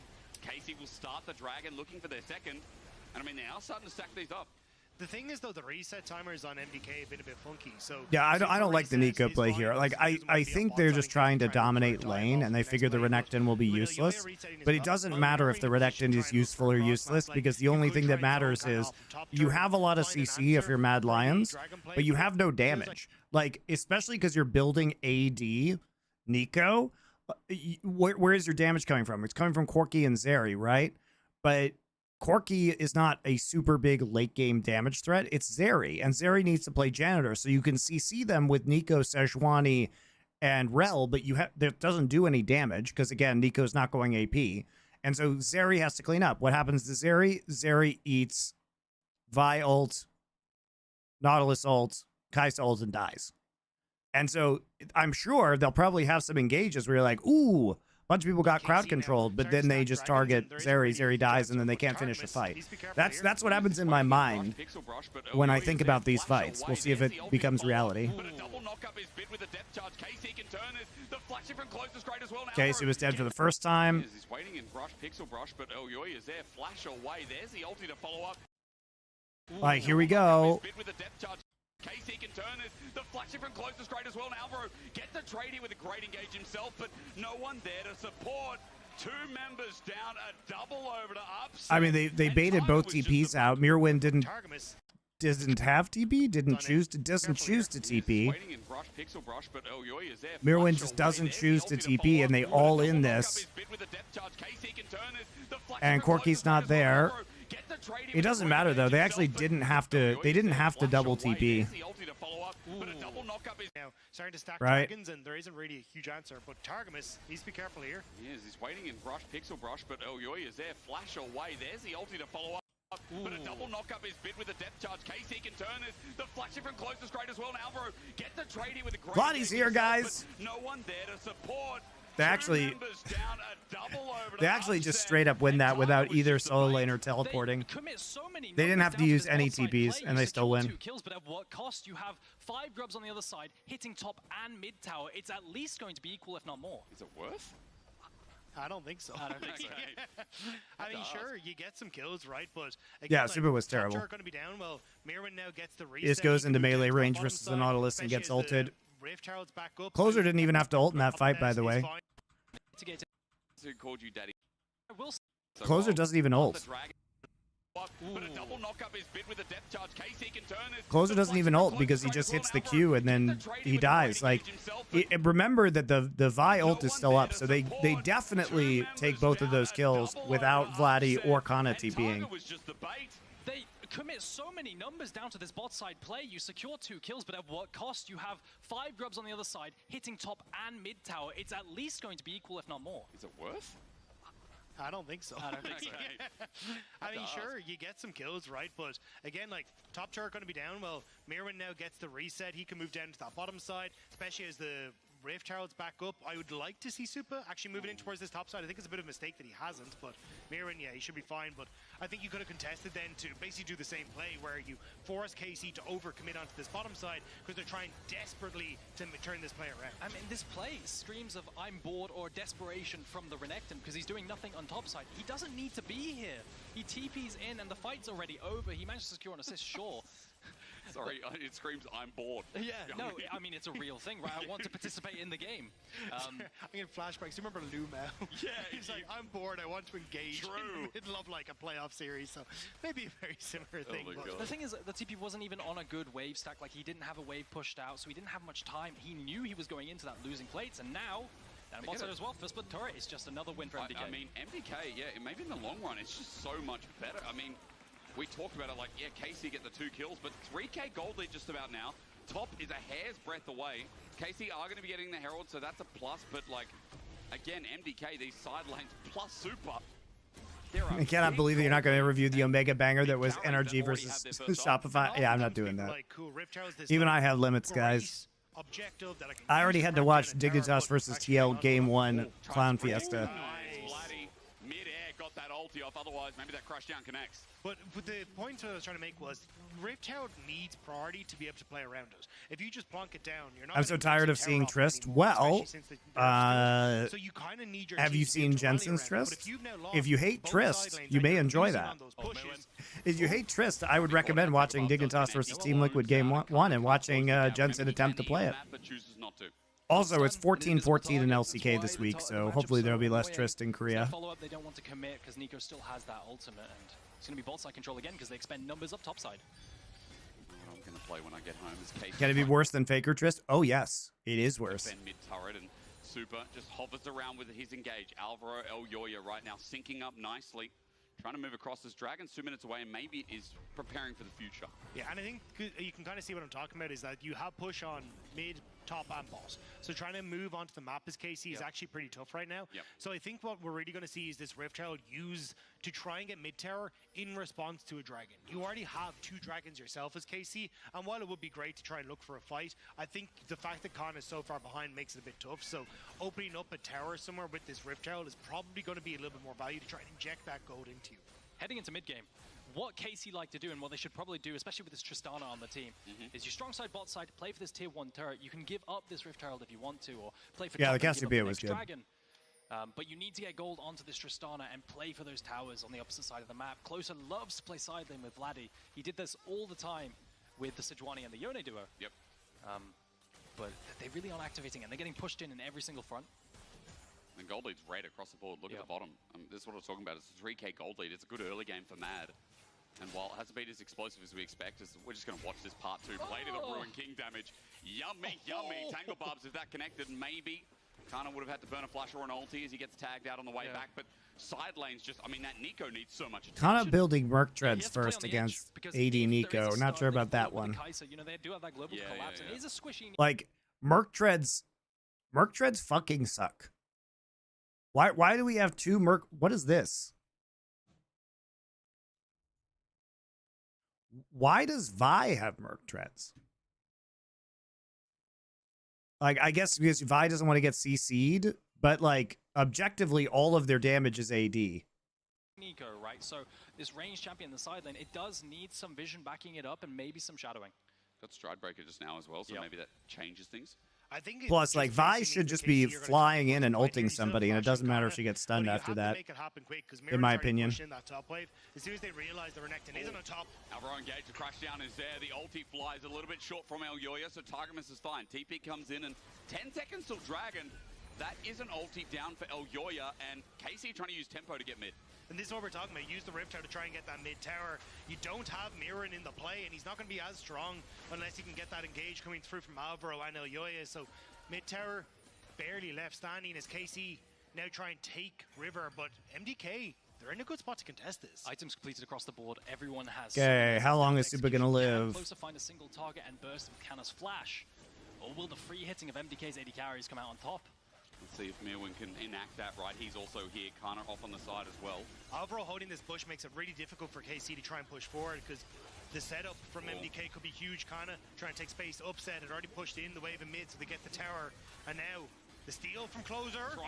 Ult Super, just kill Super. Closer, excuse me, at half HP at the back of the pit. Now caught out. He has to get out with a fine. Breaker, and Dragons denied the stack. Being able to get someone to try and get control over side lane. Reliable team fighter as well. He has been criticized throughout the year as, you know, sometimes being a KDA player, sometimes sitting back and not playing the risk. But again, there is some reliability with him and maybe Vladdy on the side as he's joined in and how they play team fights. Actually, hang on, Alvaro. Pause. Yeah, again, I was talking about him before. Good damage that comes through. Alvaro gets exploded to half HP. Vladdy as well. Another compliment gets thrown through because this mid laner is also a great source of DPS for the team, but they can't find a kill. The only thing I'm not a fan of here for Upset is his build. I really think going in towards like the Static Shiv build and Gwynsu's Rage Blade, opting more in towards the AP heavy build was kind of needed with a lot of the AD, but also just being able to contest waves. But now KZ on the back foot. I mean, Targamas, he's a target here now, but Alvaro changes onto Vladdy. The Zerial comes through, but Vladdy's fine. They re-engage the pop. Hey, look at that, Super's dad. Done a lot. He tries to auto attack on the back end, but KC. Okay, look at this. Okay, we're trying to take this down. Guess who gets Vi ulted? It's Supa. Guess who gets Kaisa ulted? It's Supa. Guess who gets Nautilus ulted? It's Supa. He literally eats all 3 ults at the same time and dies. He tries to auto attack on the back end, but KC has the comeuppance, the double kill already there. And just as we're saying it, the team fighting 80 carries are popping. I hate being right, guys. I'm just kidding. I love being right.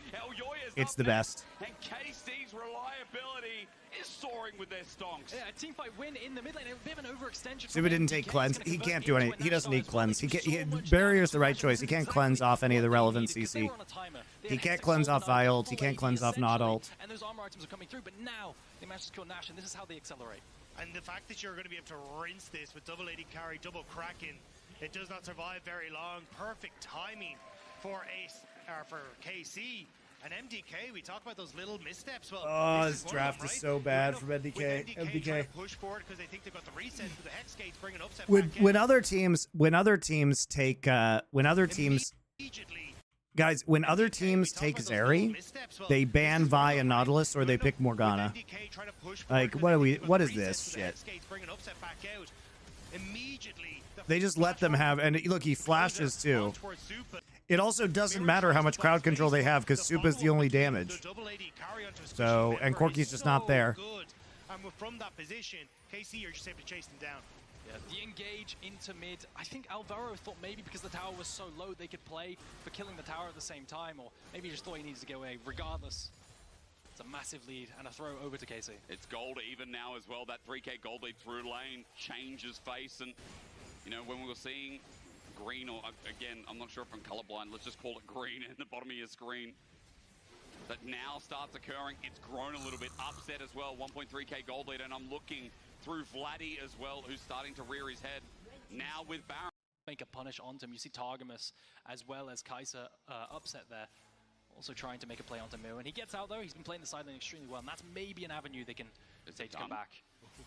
Closer, coming back out. They really want to get Mirren, but I think the fact that Upset has now gotten to 4-0 is changing the dynamic of this game quite a bit. Upset now can get push on mid and open up Targamas, as you saw there, to lean into the bottom side to help out, but get the hook. Targa, he hooks in the clone. Remember, that's easy for Mir when he autos off the back end and he stacked up the Guinsu's Rage Blade, gets the Bork activation, but walks out. Targa's fine with that because they get bot side turret, and KC still end up ahead. 2.5k gold with a minute left on this Baron power play.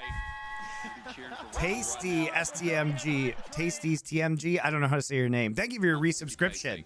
Need your pleb mode. I know the pleb mode is the best. Completed items eventually in the Randuins and the Frozen Heart maybe I hope you guys are spamming that on other people's channels.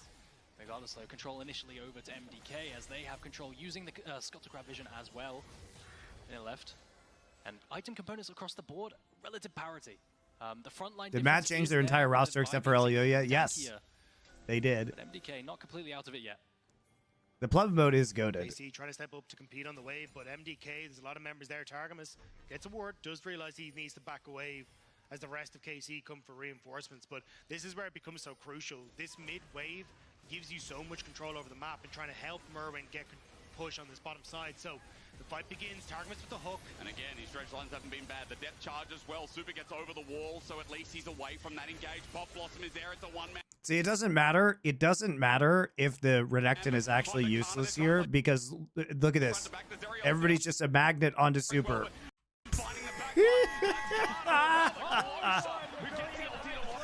Sub Ferret guy, thank you for your sub. 14 months, I appreciate you. And your modding. Look, this is a very playable game for Zeri, guys. Very playable. So first off, Renekton tanks like all of the CC. So, and I mean, Renekton's so happy if he tanks all the CC because he literally can't do anything else in this game. And then he doesn't die anyway, right? And then look at this. Thank you, M2 Save for your tier 1 sub. I appreciate you. Vi's job. Closer knows his job, literally. Q to close distance. Oh, he doesn't even close the difference. He literally just walks into the brush and presses R. Wow. And then straight into a hook. And now there's nothing left. Now they die. Hope you like Trist resets. They've just been wiped again. They're overextending into these positions where they're not getting the front to back. Targamas is getting hooks onto key carries. Kana on a flank. I mean, the fact that Targamas managed to hook Super in the midst of all that, was incredible Yikes. for KC. Yeah, counter playing extremely well there, weaving in and out of the fight, well, not dying. I think he must have lived on 200 HP or something like this. If you take a look at this, the initial hook comes out onto Alvar and he buffers it with a Q, so then it's a stun for a stun. Mirwin gets the free hit onto Targamas, but he has aftershock, so he doesn't take that much damage, and then the engage comes in. I just love how Renekton tanks literally all the CC, and then Supa's just standing there getting chain CC'd into oblivion, and then there's no damage. Mirwin flashes for no reason. They all die. Jumps on towards Frescowi, just trying to push him back as you can see that wave. I guess they thought they could burst Renek, kill, and get out. They can't get out. There's a Vi with there's a Vi there and a Nautilus. They can't get out. There is no getting out. Closer and Targos both had a flash at ult. Some mad slip-ups. It's costing them the map now with bot in a turret getting taken down as well. We were concerned. The armor on the enemy team. It's okay. Then the AD split push Nico will win this game. Can't wait to see another fight where Supa can't do anything. Actually, low-key love it when Supa dies. He's bad, but this is it's just funny. Like, he's bad, but this is not his fault. Like, it's actually just unplayable for him. But it doesn't mean I don't like watching him die over and over again. Trying to find these little moments in these bushes where they could find the picks. Silent Wincon's kind of dead now, so you're playing for these bushes, playing these vision, but they can face check consistently with upset here. 602 on this Kai'Sa, just pressing W, and they never need to check the Nash. This is actually just unwinnable for MDK, unless they don't push R on Supa for some reason. Keep throwing this out. They get mid priority as well. They'll run this down, and MDK moving in. They'll have to defend, but there goes KC, channeling their energy now to the left side of this map and looking for Baron vision to clear, while MDK continue playing on the back foot here with more and more control being given over. Remember as well, Dagger talked about that IE. We've got a 3 out on Tristana. Targamas knows it. He dreads lines in. Good ulti though. Closer. Steps on up. He's getting burst down, but upset. Into the backline. Flashes away from the Magnet Storm. Great spacing here as KC now look for the right side of the fight and onto Frescowi. He gets the This flash onto Supa with hook. Even the hook from Targamas hitting through the wall. Targos actually does good job this game. Blossom though and kited back, but still KC are on the up and up, the up and out, the up and done for game number 1. Oh God. Become godlike, and KC have become done with Mad Lions. Upset's aggressiveness in that fight made it impossible for MDK to get their footing. He dives onto Mirwin, but no way. Are they just going to look for the end? They're going to try at the very There's nothing they can do. They have no wave clear. What the fuck is Mirwin going to do? He has no wave clear. They have no wave clear. And they're still a Trist. He's proving us wrong. Oh, they're leaving. Cowards. Not long enough at this point in the game, but wonder if MDK are going to start it if we get out of this replay, but this team fight though, it didn't start off all that great. No, but watch Upset. It's moving on towards Mirwin, flashing away from Can Poppy stop Vi and not? Poppy can't stop Vi ult. Poppy can stop not hook. Upset playing the hyper aggressive, won the fight. Now can he do it again? It's just a Hail Mary. But Poppy can just hit people with her ult. Like peel champions like Poppy, Maokai are very good into dive. Rom. He's outnumbered, outmatched, and outdone. MDK now with 4 members in front of the Baron. The debuff is there, and KC getting hit hard though by Super is the try, but even Death can't find a kill there. In the end, Upset flies through, and Bloody starts hopping on. No, Poppy does stop not hook. That's what I'm saying. Poppy stops not hook, does not stop Vi ult. Because as soon as the not hook, it'll like pop you together, but it'll stop the not hook as soon as you hit the edge of the W. Over the course of playoffs, over the course, he's gone. Playing around up, he just keep running games, but this has been Alright, we're just being technical about this. We're just going to take all the objectives. Get your soul, get your Baron. This is the safe way to play. Honestly, not a bad game from Karmine Corp.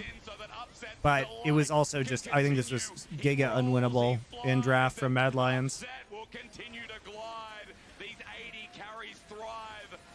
Can Poppy W Vi ult? No. Vi is unstoppable.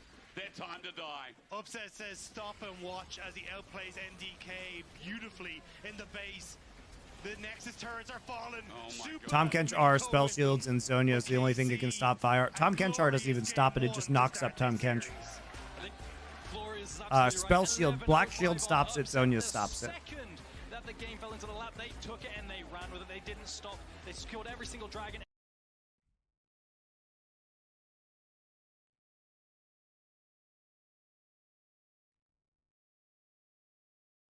they had a decent early game. KC seemed like they were actually struggling down, I think, 2.5. 3-team performance. It was actually. How clean that was. Like, Bartle stops this it true. is Any Carrion Cup stasis turning will. over a new leaf, and we finally get to see after You can all buffer out of these it too. You can buffer out of it with Triss exactly W, what with Carrion Triss Corp Rocket is Jump. capable of. Like, I want to see more of what we just saw. That was an incredible performance. Everyone stepped up. The team fighting looked clean, and that's why we're seeing immediately the Vi taken off the board, because they're like, no, we want none of this go button for you anymore. And I wonder if on the side. So look, they're like, maybe we should ban Vi and Maokai champions. I mean, they're going to try and take Zeri again. They're telegraphing this super hard. They want the Zeri. We'll see the Brand ban again, probably. Brand ban third here, right? Nope, Rumble, they're going to pick Brand then, Carmine? He seems pretty good here for Yoya. And then you So it's more like than likely going to take the Corki here for Vladdy. Excuse me, sorry, and then make sure that you're okay. Then well closer. Zeri. They still have not, guys. They still have Kaisa.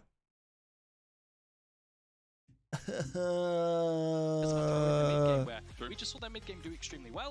Once the split, That's not. But I wouldn't.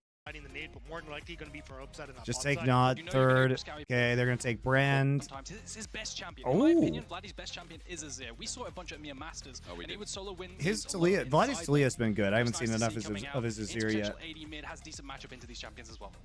And we've seen from him. And then They're not going to they're not going to ban Nautilus? Really? Also just the no, I think they understand. Interesting that they want to take Rakan here. I would have opted for that same matchup. You know, Zeri, Rel into Kaisa, Nautilus. Banned away. Maybe it's like a Sante angle for this team. Like, do we need more front line? It's for Mad Lions. We're pulling at some interesting new straws.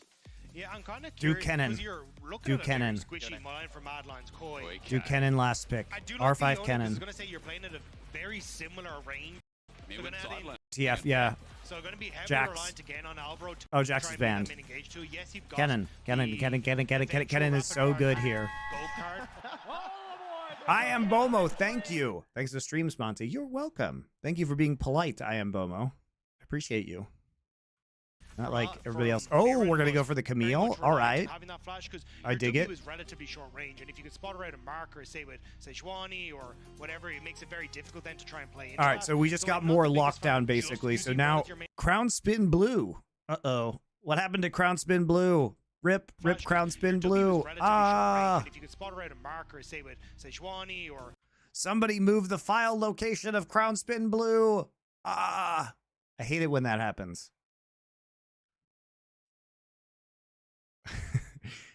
They moved the folder Crown Spin Blue was in. Damn it. Whatever, it makes it very difficult then to try and play into that. So I'm not the biggest fan of just using Rel as your main engage tool, and that's where I'm a little bit nervous about. Okay, so effectively, you know, this is an all-in composition. They're trying to get an insane upfront damage to let Zeri be the janitor again, but this is really good lockdown for TF. Like, TF can't port into the backline anymore. Why I was saying Kennen is because, like, Kennen is really strong into this, right? You can basically just stun anybody. But the Camille is going to be able to lock down, you know, probably Supa again. Feels like Supa can't live through this. One more time with the Rakan, Camille, potentially Kaisa. The real question is, are we going to see Grasp Azir? I think Grasp Azir is low-key super good here. By the dive of Camille and Sejuani, this is such a volatile top side, and Mirwin on this TF is going to have to play extremely well to avoid the kill threat, especially a 6. But so much dive here, side of Mad Lions. I mean, for Kana as well, just again showing his diversity. If you cast your mind back to the regular season, this top laner played a different champion menace of his own. Do or die, and TF isn't that good into Camille? No, it's not. Between closer and upset. You know, upset was getting closer. The problem is you can't stop the gap close, because even if you gold card her, if she's Eing, she still is flying at you. So well. And it's nice again that we've got similar values in this game, gents. I think needs to be highlighted. But this time we're flying on something consistent as well. Can they get it over the line? Can the run start here for KC? And Camille is just good into TF all game and wins in the side lane too throughout the whole game. Well, especially if she gets ahead, right? Best ofs. A very distinct style, which was closer engage, upset follow, set up for team fights with these dives. This comp does have a similar amount of dive, like you do have some setup there, but definitely much more of a, hey, we need Kana to get the ball rolling, try and play around top side, less around upset and getting him fed in that bottom lane. So I'm looking to see if KC can have a similar style with a bit of a different look coming into this. Definitely is. Usually what we see I like Dagda's take on this. I agree. It's similar levels of dive. Top side with this jungle top. Again, we're talking about it coming into this game. Upset had a banger. One of his best games as well, I have to say. There was a lot I'm of just really criticism surprised we going on. didn't There's see a the lot of knot reality again. The knot checks, was I really think, good and it last was really game. nice to see Targamas played it Upset pretty step well. up to the plate and, No grasp is the challenge yeah, that just fleet I footwork. think it's hard to say he's a KDA player after that last game. Like, that was absolutely insane. He played on the edge, like, shotgun himself in to try and finish off Mirwin in the fight. Now shotgunning down Alvaro as he goes to step up, but also, like, sending himself into the base, trusting the stopwatch timing right as they finish out the game, thanks to Upset's play. Oh, yeah. The man was on a mission in the last game to tear MDK apart, and he succeeded tenfold. It's nice again. Now we take a quick look at the top lane. I know, Aragon, you're talking a lot about how jungle intervention affects this. In the last game to tear MDK apart, and he succeeded tenfold. It's nice again. Now we take a quick look at the top lane. I know, Aragon, you're talking a lot about how jungle intervention affects this as well. We know Twisted Fate isolated.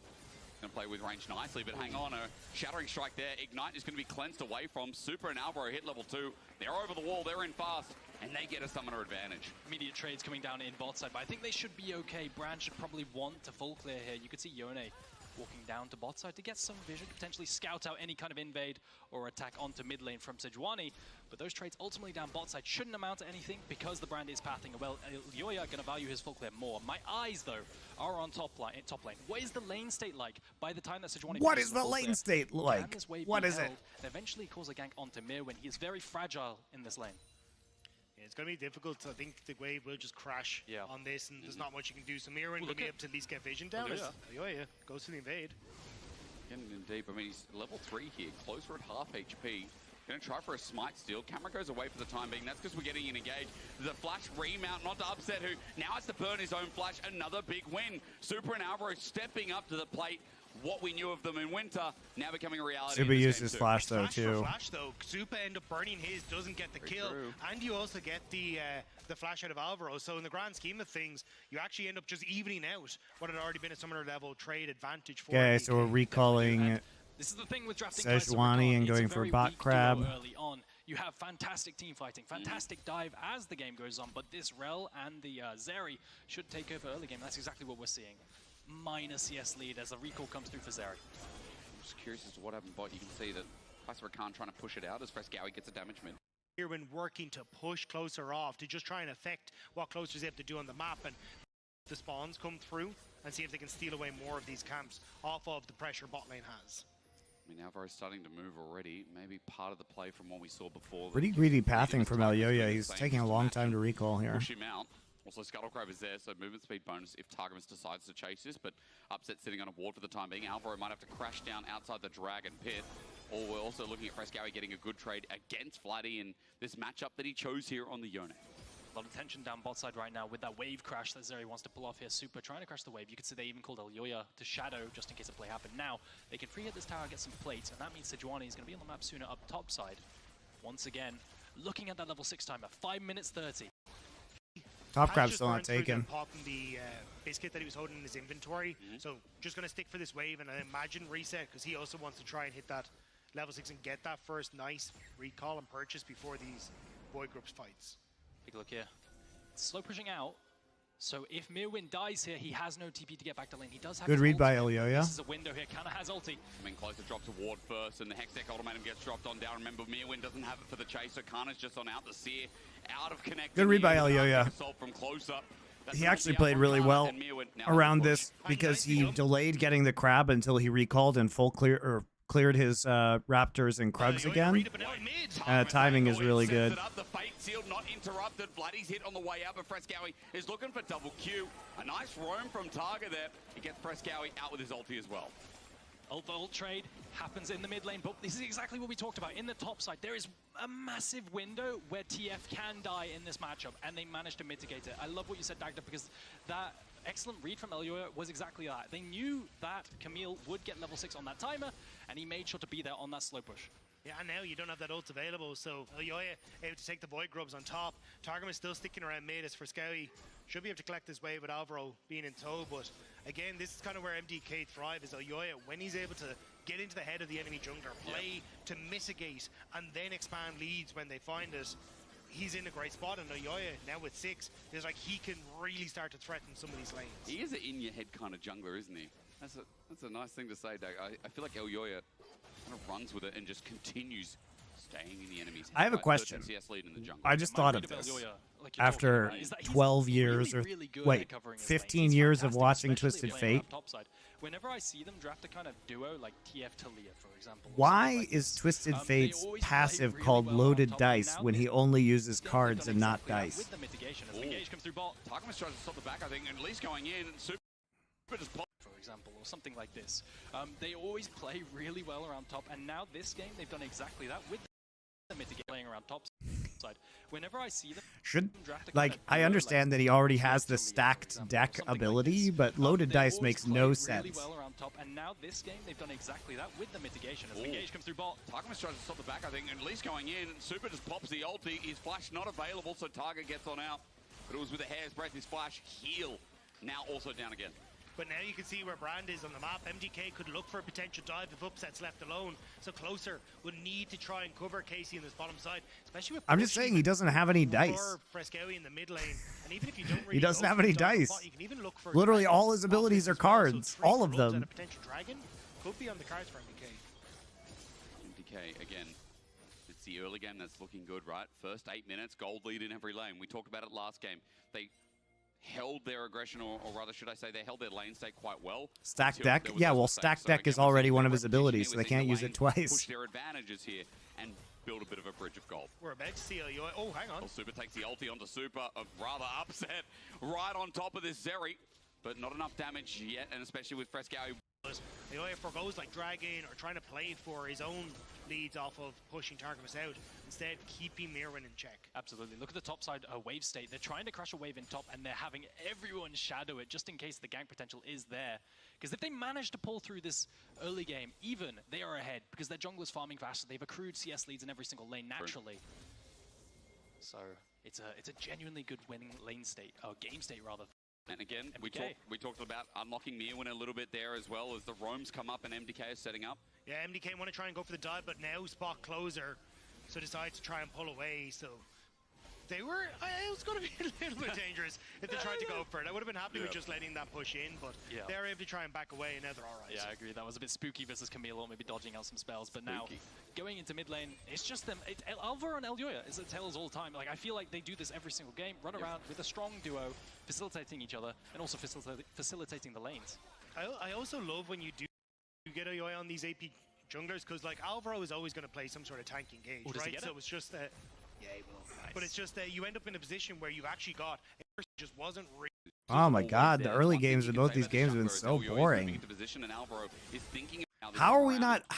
Question for you guys: how are we not able to kill top TF with Sejuani Camille? Looks to roam again. Still trying to set up for some of these early Surely we should be able to kill top TF. That's one thing you can say about right? the jungler is Elyoya is moving into position and Alvaro is thinking about engage. There's a shattering strike, the crush down as well. The seer locks him down, the fate sealed. Will he ever get to move? The answer, no. Kana was already pathing there through mid as well. He wanted to potentially join the fight, but the engage from MDK is there. They immediately pick off Closer right before the grub fight, and now you can imagine that's there secured. Shout out, they lost a 4 versus 3 because Camille was there. This guy went to a supermarket, bought everything cheap on the aisle, now has a convergence as he goes back. So Closer gets shredded, Elyoya starts the grubs. And now you're going to be able to continue that pressure on the top side as well, because it's difficult for Kana to try and defend, but Targamas and Bloody still here. Frescoe going to make sure 3-6 void grub buff. Okay. KC away. 6 grubs. Yeah. Well, Monty VOD review, Energy Shopify. No, I'm not even going to watch it. Fuck that. Fuck everything about that. The carry has to flash away, and Kana is sitting on his head. Alvaro, no engage, and MDK here to bail him out. Mirwin 5. So Elyoya used his ult here in the mid lane, so he literally doesn't have ult on the top side as they are plotting this dive. So you just straight up, and Mirwin is actually just stuck in jail. And this is why Sejuani Camille is so good. Why are we even trying this? Alright, finally they did it. their jungler. Alvaro next. The kill. Surely nothing bad will happen with a fed Camille, right, guys? Gift wrap delights. And just as I say, the MDK are dominating this early. The carry did all the gank windows topside as. Okay, so Mirwin is here. Mirwin flashes to the other side of the Hextech ultimatum, but then, of course, he is just stunned by Sejuani. Elyoya flashes, even though he is 1,000 extra % dead. So 2 flashes wasted. Actually, all the flash. Alvaro wastes flash too. They literally waste 3 flashes here. They didn't have to flash any times. What can they get in return? Elyoya, the carry, has to flash away, and Kana is sitting on. I don't even know why we're making this play. Because first off, you're not even there to make the play. You are like doing Scuttle Crab while you're pushed up. And Closer's back out on the map, and you should know that he will be here.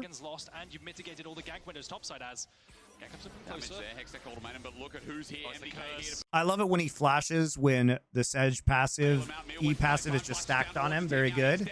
What can they get in return? Elyoya, the carry, has to flash away, and Kana is sitting on his head. Alvaro, no engage, and MDK are doing it again, getting caught. Yeah, we can't just push the wave up, take the 6 grubs, and hold the W. We have to just drop the W in the top lane.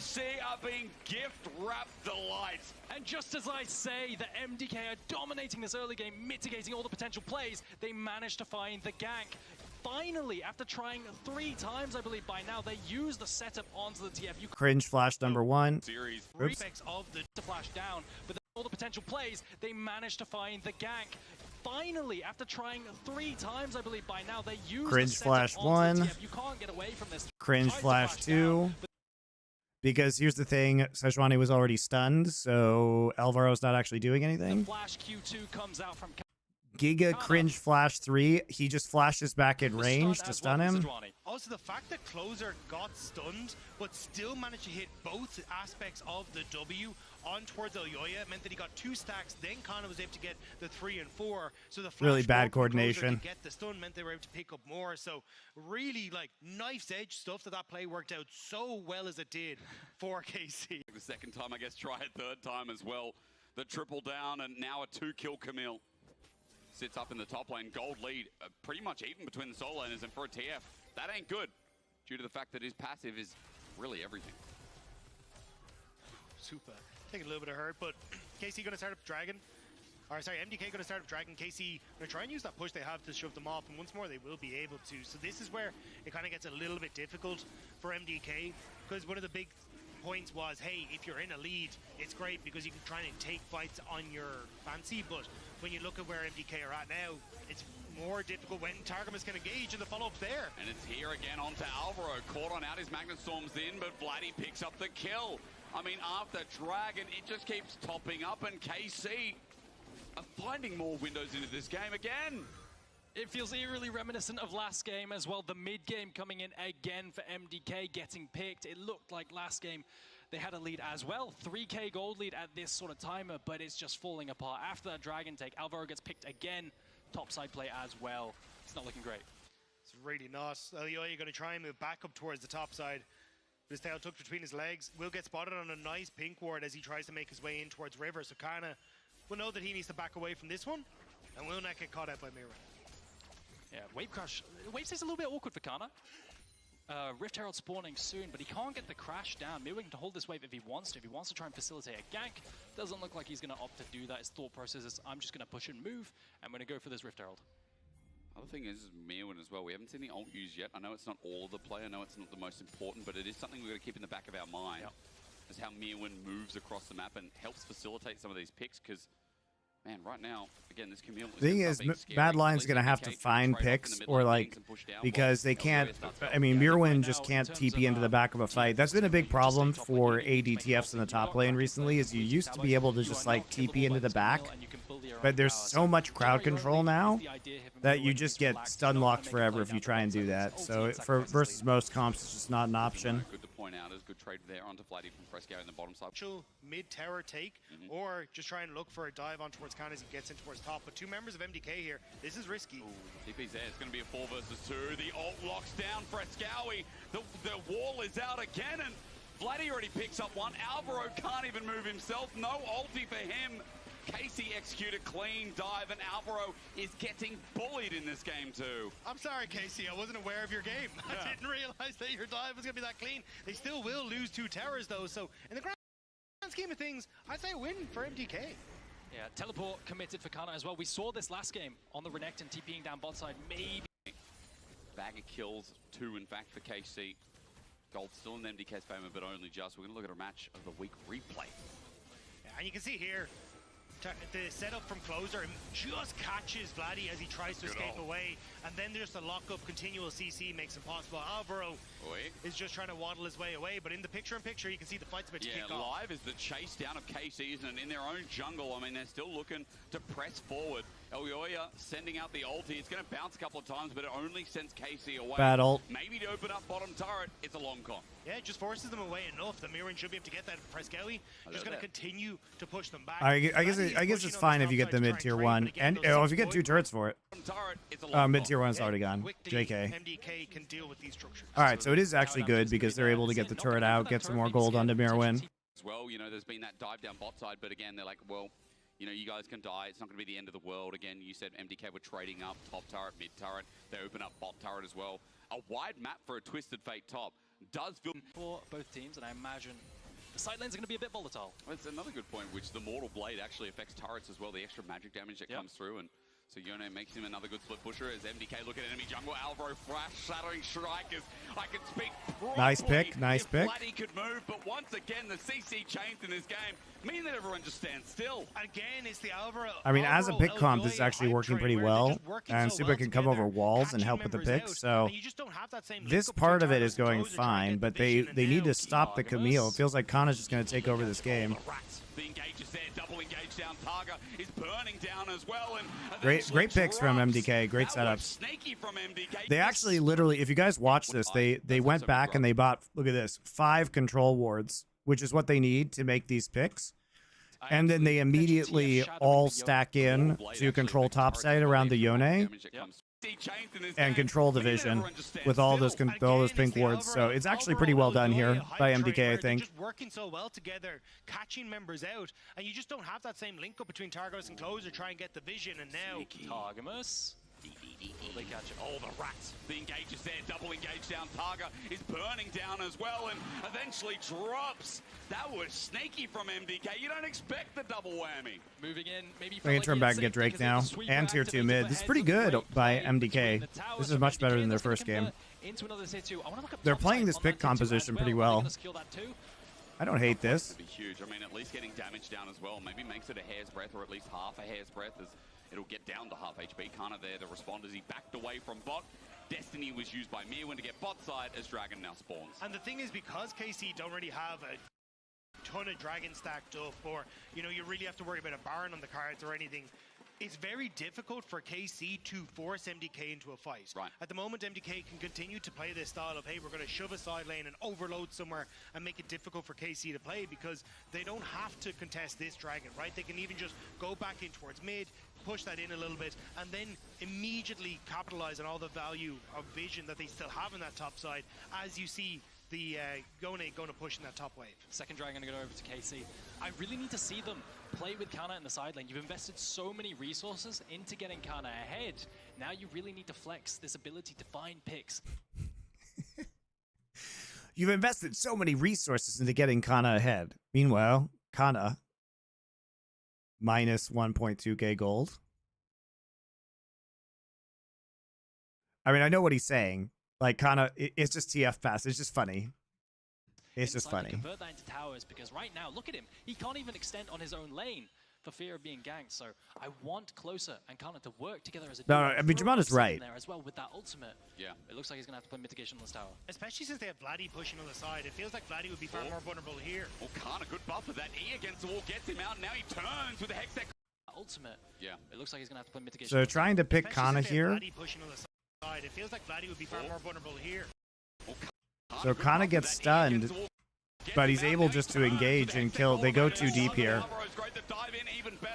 Super now joins on in as a gold card follows through, but onto the back end, Kana is burning down. He's ticking, but the pot healing him up. Not enough in the end from the Blaze. Teleport also committed there. KC had to respond. Great pick from KC. Kana getting that damage, but also the Targamas being able to dash through several members. Dilf so gamer, nice. I know. The push on bot wave, they lost a fairly sizable wave on the bot You're getting side horny as just MDK. looking at me. So KC will hold on for another day. Yeah, I want to call out Kana's E there. It was a nice cancel onto the Rel leap. Great timing on that stun. Kana trying to find plays, and this is what happens when you play towards the Camille. She's so strong right now, especially Camille as well. Another note we didn't mention is Targamas syncing up with that. Remember, Rakan's melee now, right? So triple melee here on this comp. There's a lot of big potential if they can find their way in, but in that, and still remember quick on this bottom side, you can see them kind of half syncing up. Maybe look for a pick. So Targamas should be able to just dash away here. But everyone in MDK moving in towards this top side, they want the tier 2 before KC can establish themselves in the map. Yeah, you can see what Mirwin's plan is there. He's looking for picks. He's playing from bot into mid. Look at the TP. Okay, this is a breaker. They want the tier 2 before KC can establish themselves. I like how KC is actually fighting for the vision of the jungle though, and trying to set up the TP play. Like they have they realize that if they can actually get behind, Look at the TP. Okay, this is a breaker. you know, they're looking for these picks. So if they overextend, oh, Super's dead. KC's the jump down onto Super's butt, but he can't get out. He tried to heal the wall, but Kana said no. Well, he flashed over the wall. He flashed over the wall, but the Hextech ultimatum followed him, and they weren't fast enough. Mirwin wasn't there fast enough with his ult, and Frescovi wasn't there in time, so now it's just Baron.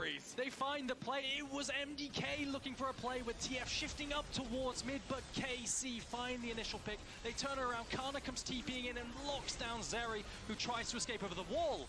And it just isn't enough because he can't get away. It's the imports this series that are doing work as well. We highlight upset, but man, Kana and closer. Yeah, great actual TP there by Kana. KC needed a miracle, and they found one. Beautiful positioning there on the ward and the engage from closer, picking off Alyoya. And MDK are completely spread out. Frescowi Good flash by Kana. Should have go in, should have go out, but the fight is done before he even gets to the side. And even with that, I like how they just punish them for doing the same thing over and over again, and making sure that Frescowi and Mirwin just couldn't be there fast enough. He was so accelerated. You could see him walking towards topside to potentially find a gold card and change. Once again, as KC start to put the KC can start to pick up another mountain dragon. Into mid to potentially contest this dragon. You can see MDK trying with that. They do have a bit of control up in this bot side river around this next dragon spawn. It's on KC. Closer needs to face check, and same with for a flanking angle. Again, KC finding another avenue, and while that's going on, they just hit mid down. Upset tanks it up, and 3 turrets from this Baron is big as wait for the time being. Kana looks for a flanking angle. He's hit out with the Hextech automated buff. The Super gets the ulti. There's the Magnet Storm. Outroad buys some time, but Super is in the middle of it all. About to drop the closer. Easy as Mirwin's just so useless, man. Upset have found Elyoya split up, and that's exactly what it is. As Man find Bloody in the back end of the fight. Closer disengages. Upset. Kana's full HP and coming back in though. Nice flash by closer. But Closer has to flash out in the end. Mad will get the dragon start here. Luckily so. DK come out. Or Targamas to face check here because of how slippery they can be and tanky. But Kana has to use everything defensively. He gets out, almost dying to the burn. But then the fight, it just spreads to the entire quadrant of the I love how Super dies every fight, guys. It's my favorite series. Elyoya, I think he falls in the end. And Vladdy falls as well. Yeah, I think Vladdy tried to go in to help out Closer, but for a death brush. But some of them are really paid off as Bloody just kites it back and MDK stopped it. So, gonna have to play side lane a little bit scared. Nash spawning in 1.5 minutes. I'd rather see Kana down bot side. And they have a decent amount of vision on that top end to kind of help that push for Kana on top side. But even if Kana can't really threaten on towards like the top side inhibitor turret, you're just getting a ton of gold in towards Vladdy, who will then get up towards the third item, will be the Zonya's Hourglass. So it's kind of just like win-win for KC. Like no matter where you put that pressure, it just ends up being a win for these late game carries on either side. Red buff gonna be denied. Global red buff absolutely massive in a game with so many marksmen. So nice denial there from MDK. Tier 2 turret is the goal. And again, MDK back to where they started, aren't they? This Tier 2's been the goal for a long time. Mirwin doesn't have that much damage. He gets the extended range, but closer finds him out. The pick off, MDK stepping too far forward, you'd think, but Mirwin gets on out spaces. But in the meantime, Upset loves to fly. This guy has grown some wings in this series, while Frescowi comes in late, but finds Kana. That's one, but he still dies in the end. Mad, it's over tunneling sometimes. That's really kicking them in the ass. It's the coordination. And again, it's again the same play from Mad Lion. This tier 2's been the goal for a long time. Mirwin doesn't have that much damage. Kana has TP again. Gets the extended range, but closer finds Doesn't even need it because he just pops over the wall with his E and gets on top of the brand. Great assassination. Great coordination with Upset into the back line there. Yes, Frescowi's just not there again. He has no TP. He has no TP. This is so sloppy from MDK. Like, they're trying to play this pick composition, but they have no TP from their mid laner. And so they don't respect the possible range of Camille engage. Mirwin also just gets Glacial Prison for free, and then they just look at Elyoya and they're like, oh yeah, we can just kill this guy. Stepping too far forward, you'd think, but Mirwin gets on out spaces. But in the meantime, Upset loves to fly. This guy has grown some wings in this series, while Frescowi comes in late but finds Kana. That's one, but he still dies in the... Every time they go for an engage, Closer goes for it. Target's immediately there, but Target is... Wait, what? But a blue card, he's fine, absolutely. Presses W, maybe K. MDK, they will be in season finals, but to try and bow out against KC like this, especially when you look at the legacy between these two teams, they would desperately want to try and get a win over KC. Alkaloid Elephant was great. Just French are just not giving Thank them you. any way into it. We had fun with that. You guys can go check that out on the Culture channel. There you go. Go subscribe. Closer gets it into Kills. Flies and glides with his Emperor's Divide. Alvaro is back on the bad line as Mirwin runs to the front. And KC, they are playing their comp well again with a TP to mid to try and break that base. A series of errors from that top fight into a Baron start, and now a turn coming in from Vladdy, the player we have all hyped up recently in recent weeks. He's been playing so damn well, and now I think they can look for the Do I play Civ? Dude, I've been playing Civ since Civ 1. Up in 10 seconds, Dagda, what do you reckon? With his damage means a lot as Alvaro. I'm just really surprised we're trying to stop them here at this Baron instead of trying to wait the Baron out. Flies and glides with his Emperor's Divide. Like, win over KC, but Frescowi is dead. He's not. He's gonna have TP eventually, right? But Kana's coming up and has TP up immediately. So, like, at best, this is a 5 versus 5. You know what I mean? At best, this is a 5 versus 5. But Elyoya's not there because Elyoya is reviving. So, like, why? Like, look, they're probably gonna lose this game anyway. But the way they definitely lose this game is by fighting this Baron. Like, maybe they can actually just wait out the Baron. There's not a threat of a soul because they actually took one of the Drakes. Flies and glides with his Emperor's Divide. Alvaro is back on the bad line as Mirwin runs to the front.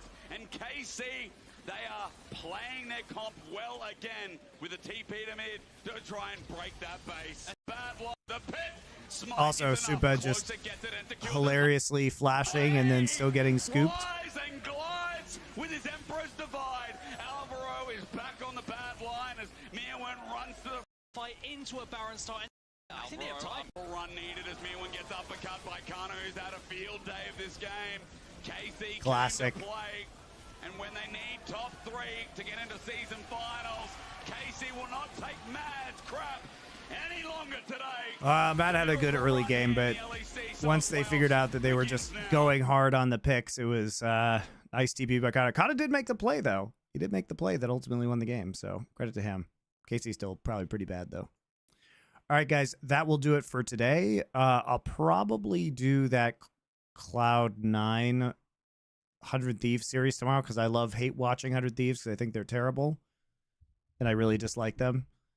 LEC, Kana, the previous LCK player? Yes, he is. I will definitely be doing Fnatic G2 tomorrow as well. So, those are the two series probably on deck for tomorrow.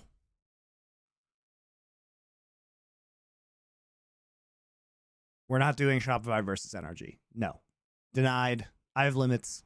That's one of them. Thanks for watching, guys. Follow the channel. Subscribe if you're over on YouTube, please. And I will see you tomorrow for more bangers only.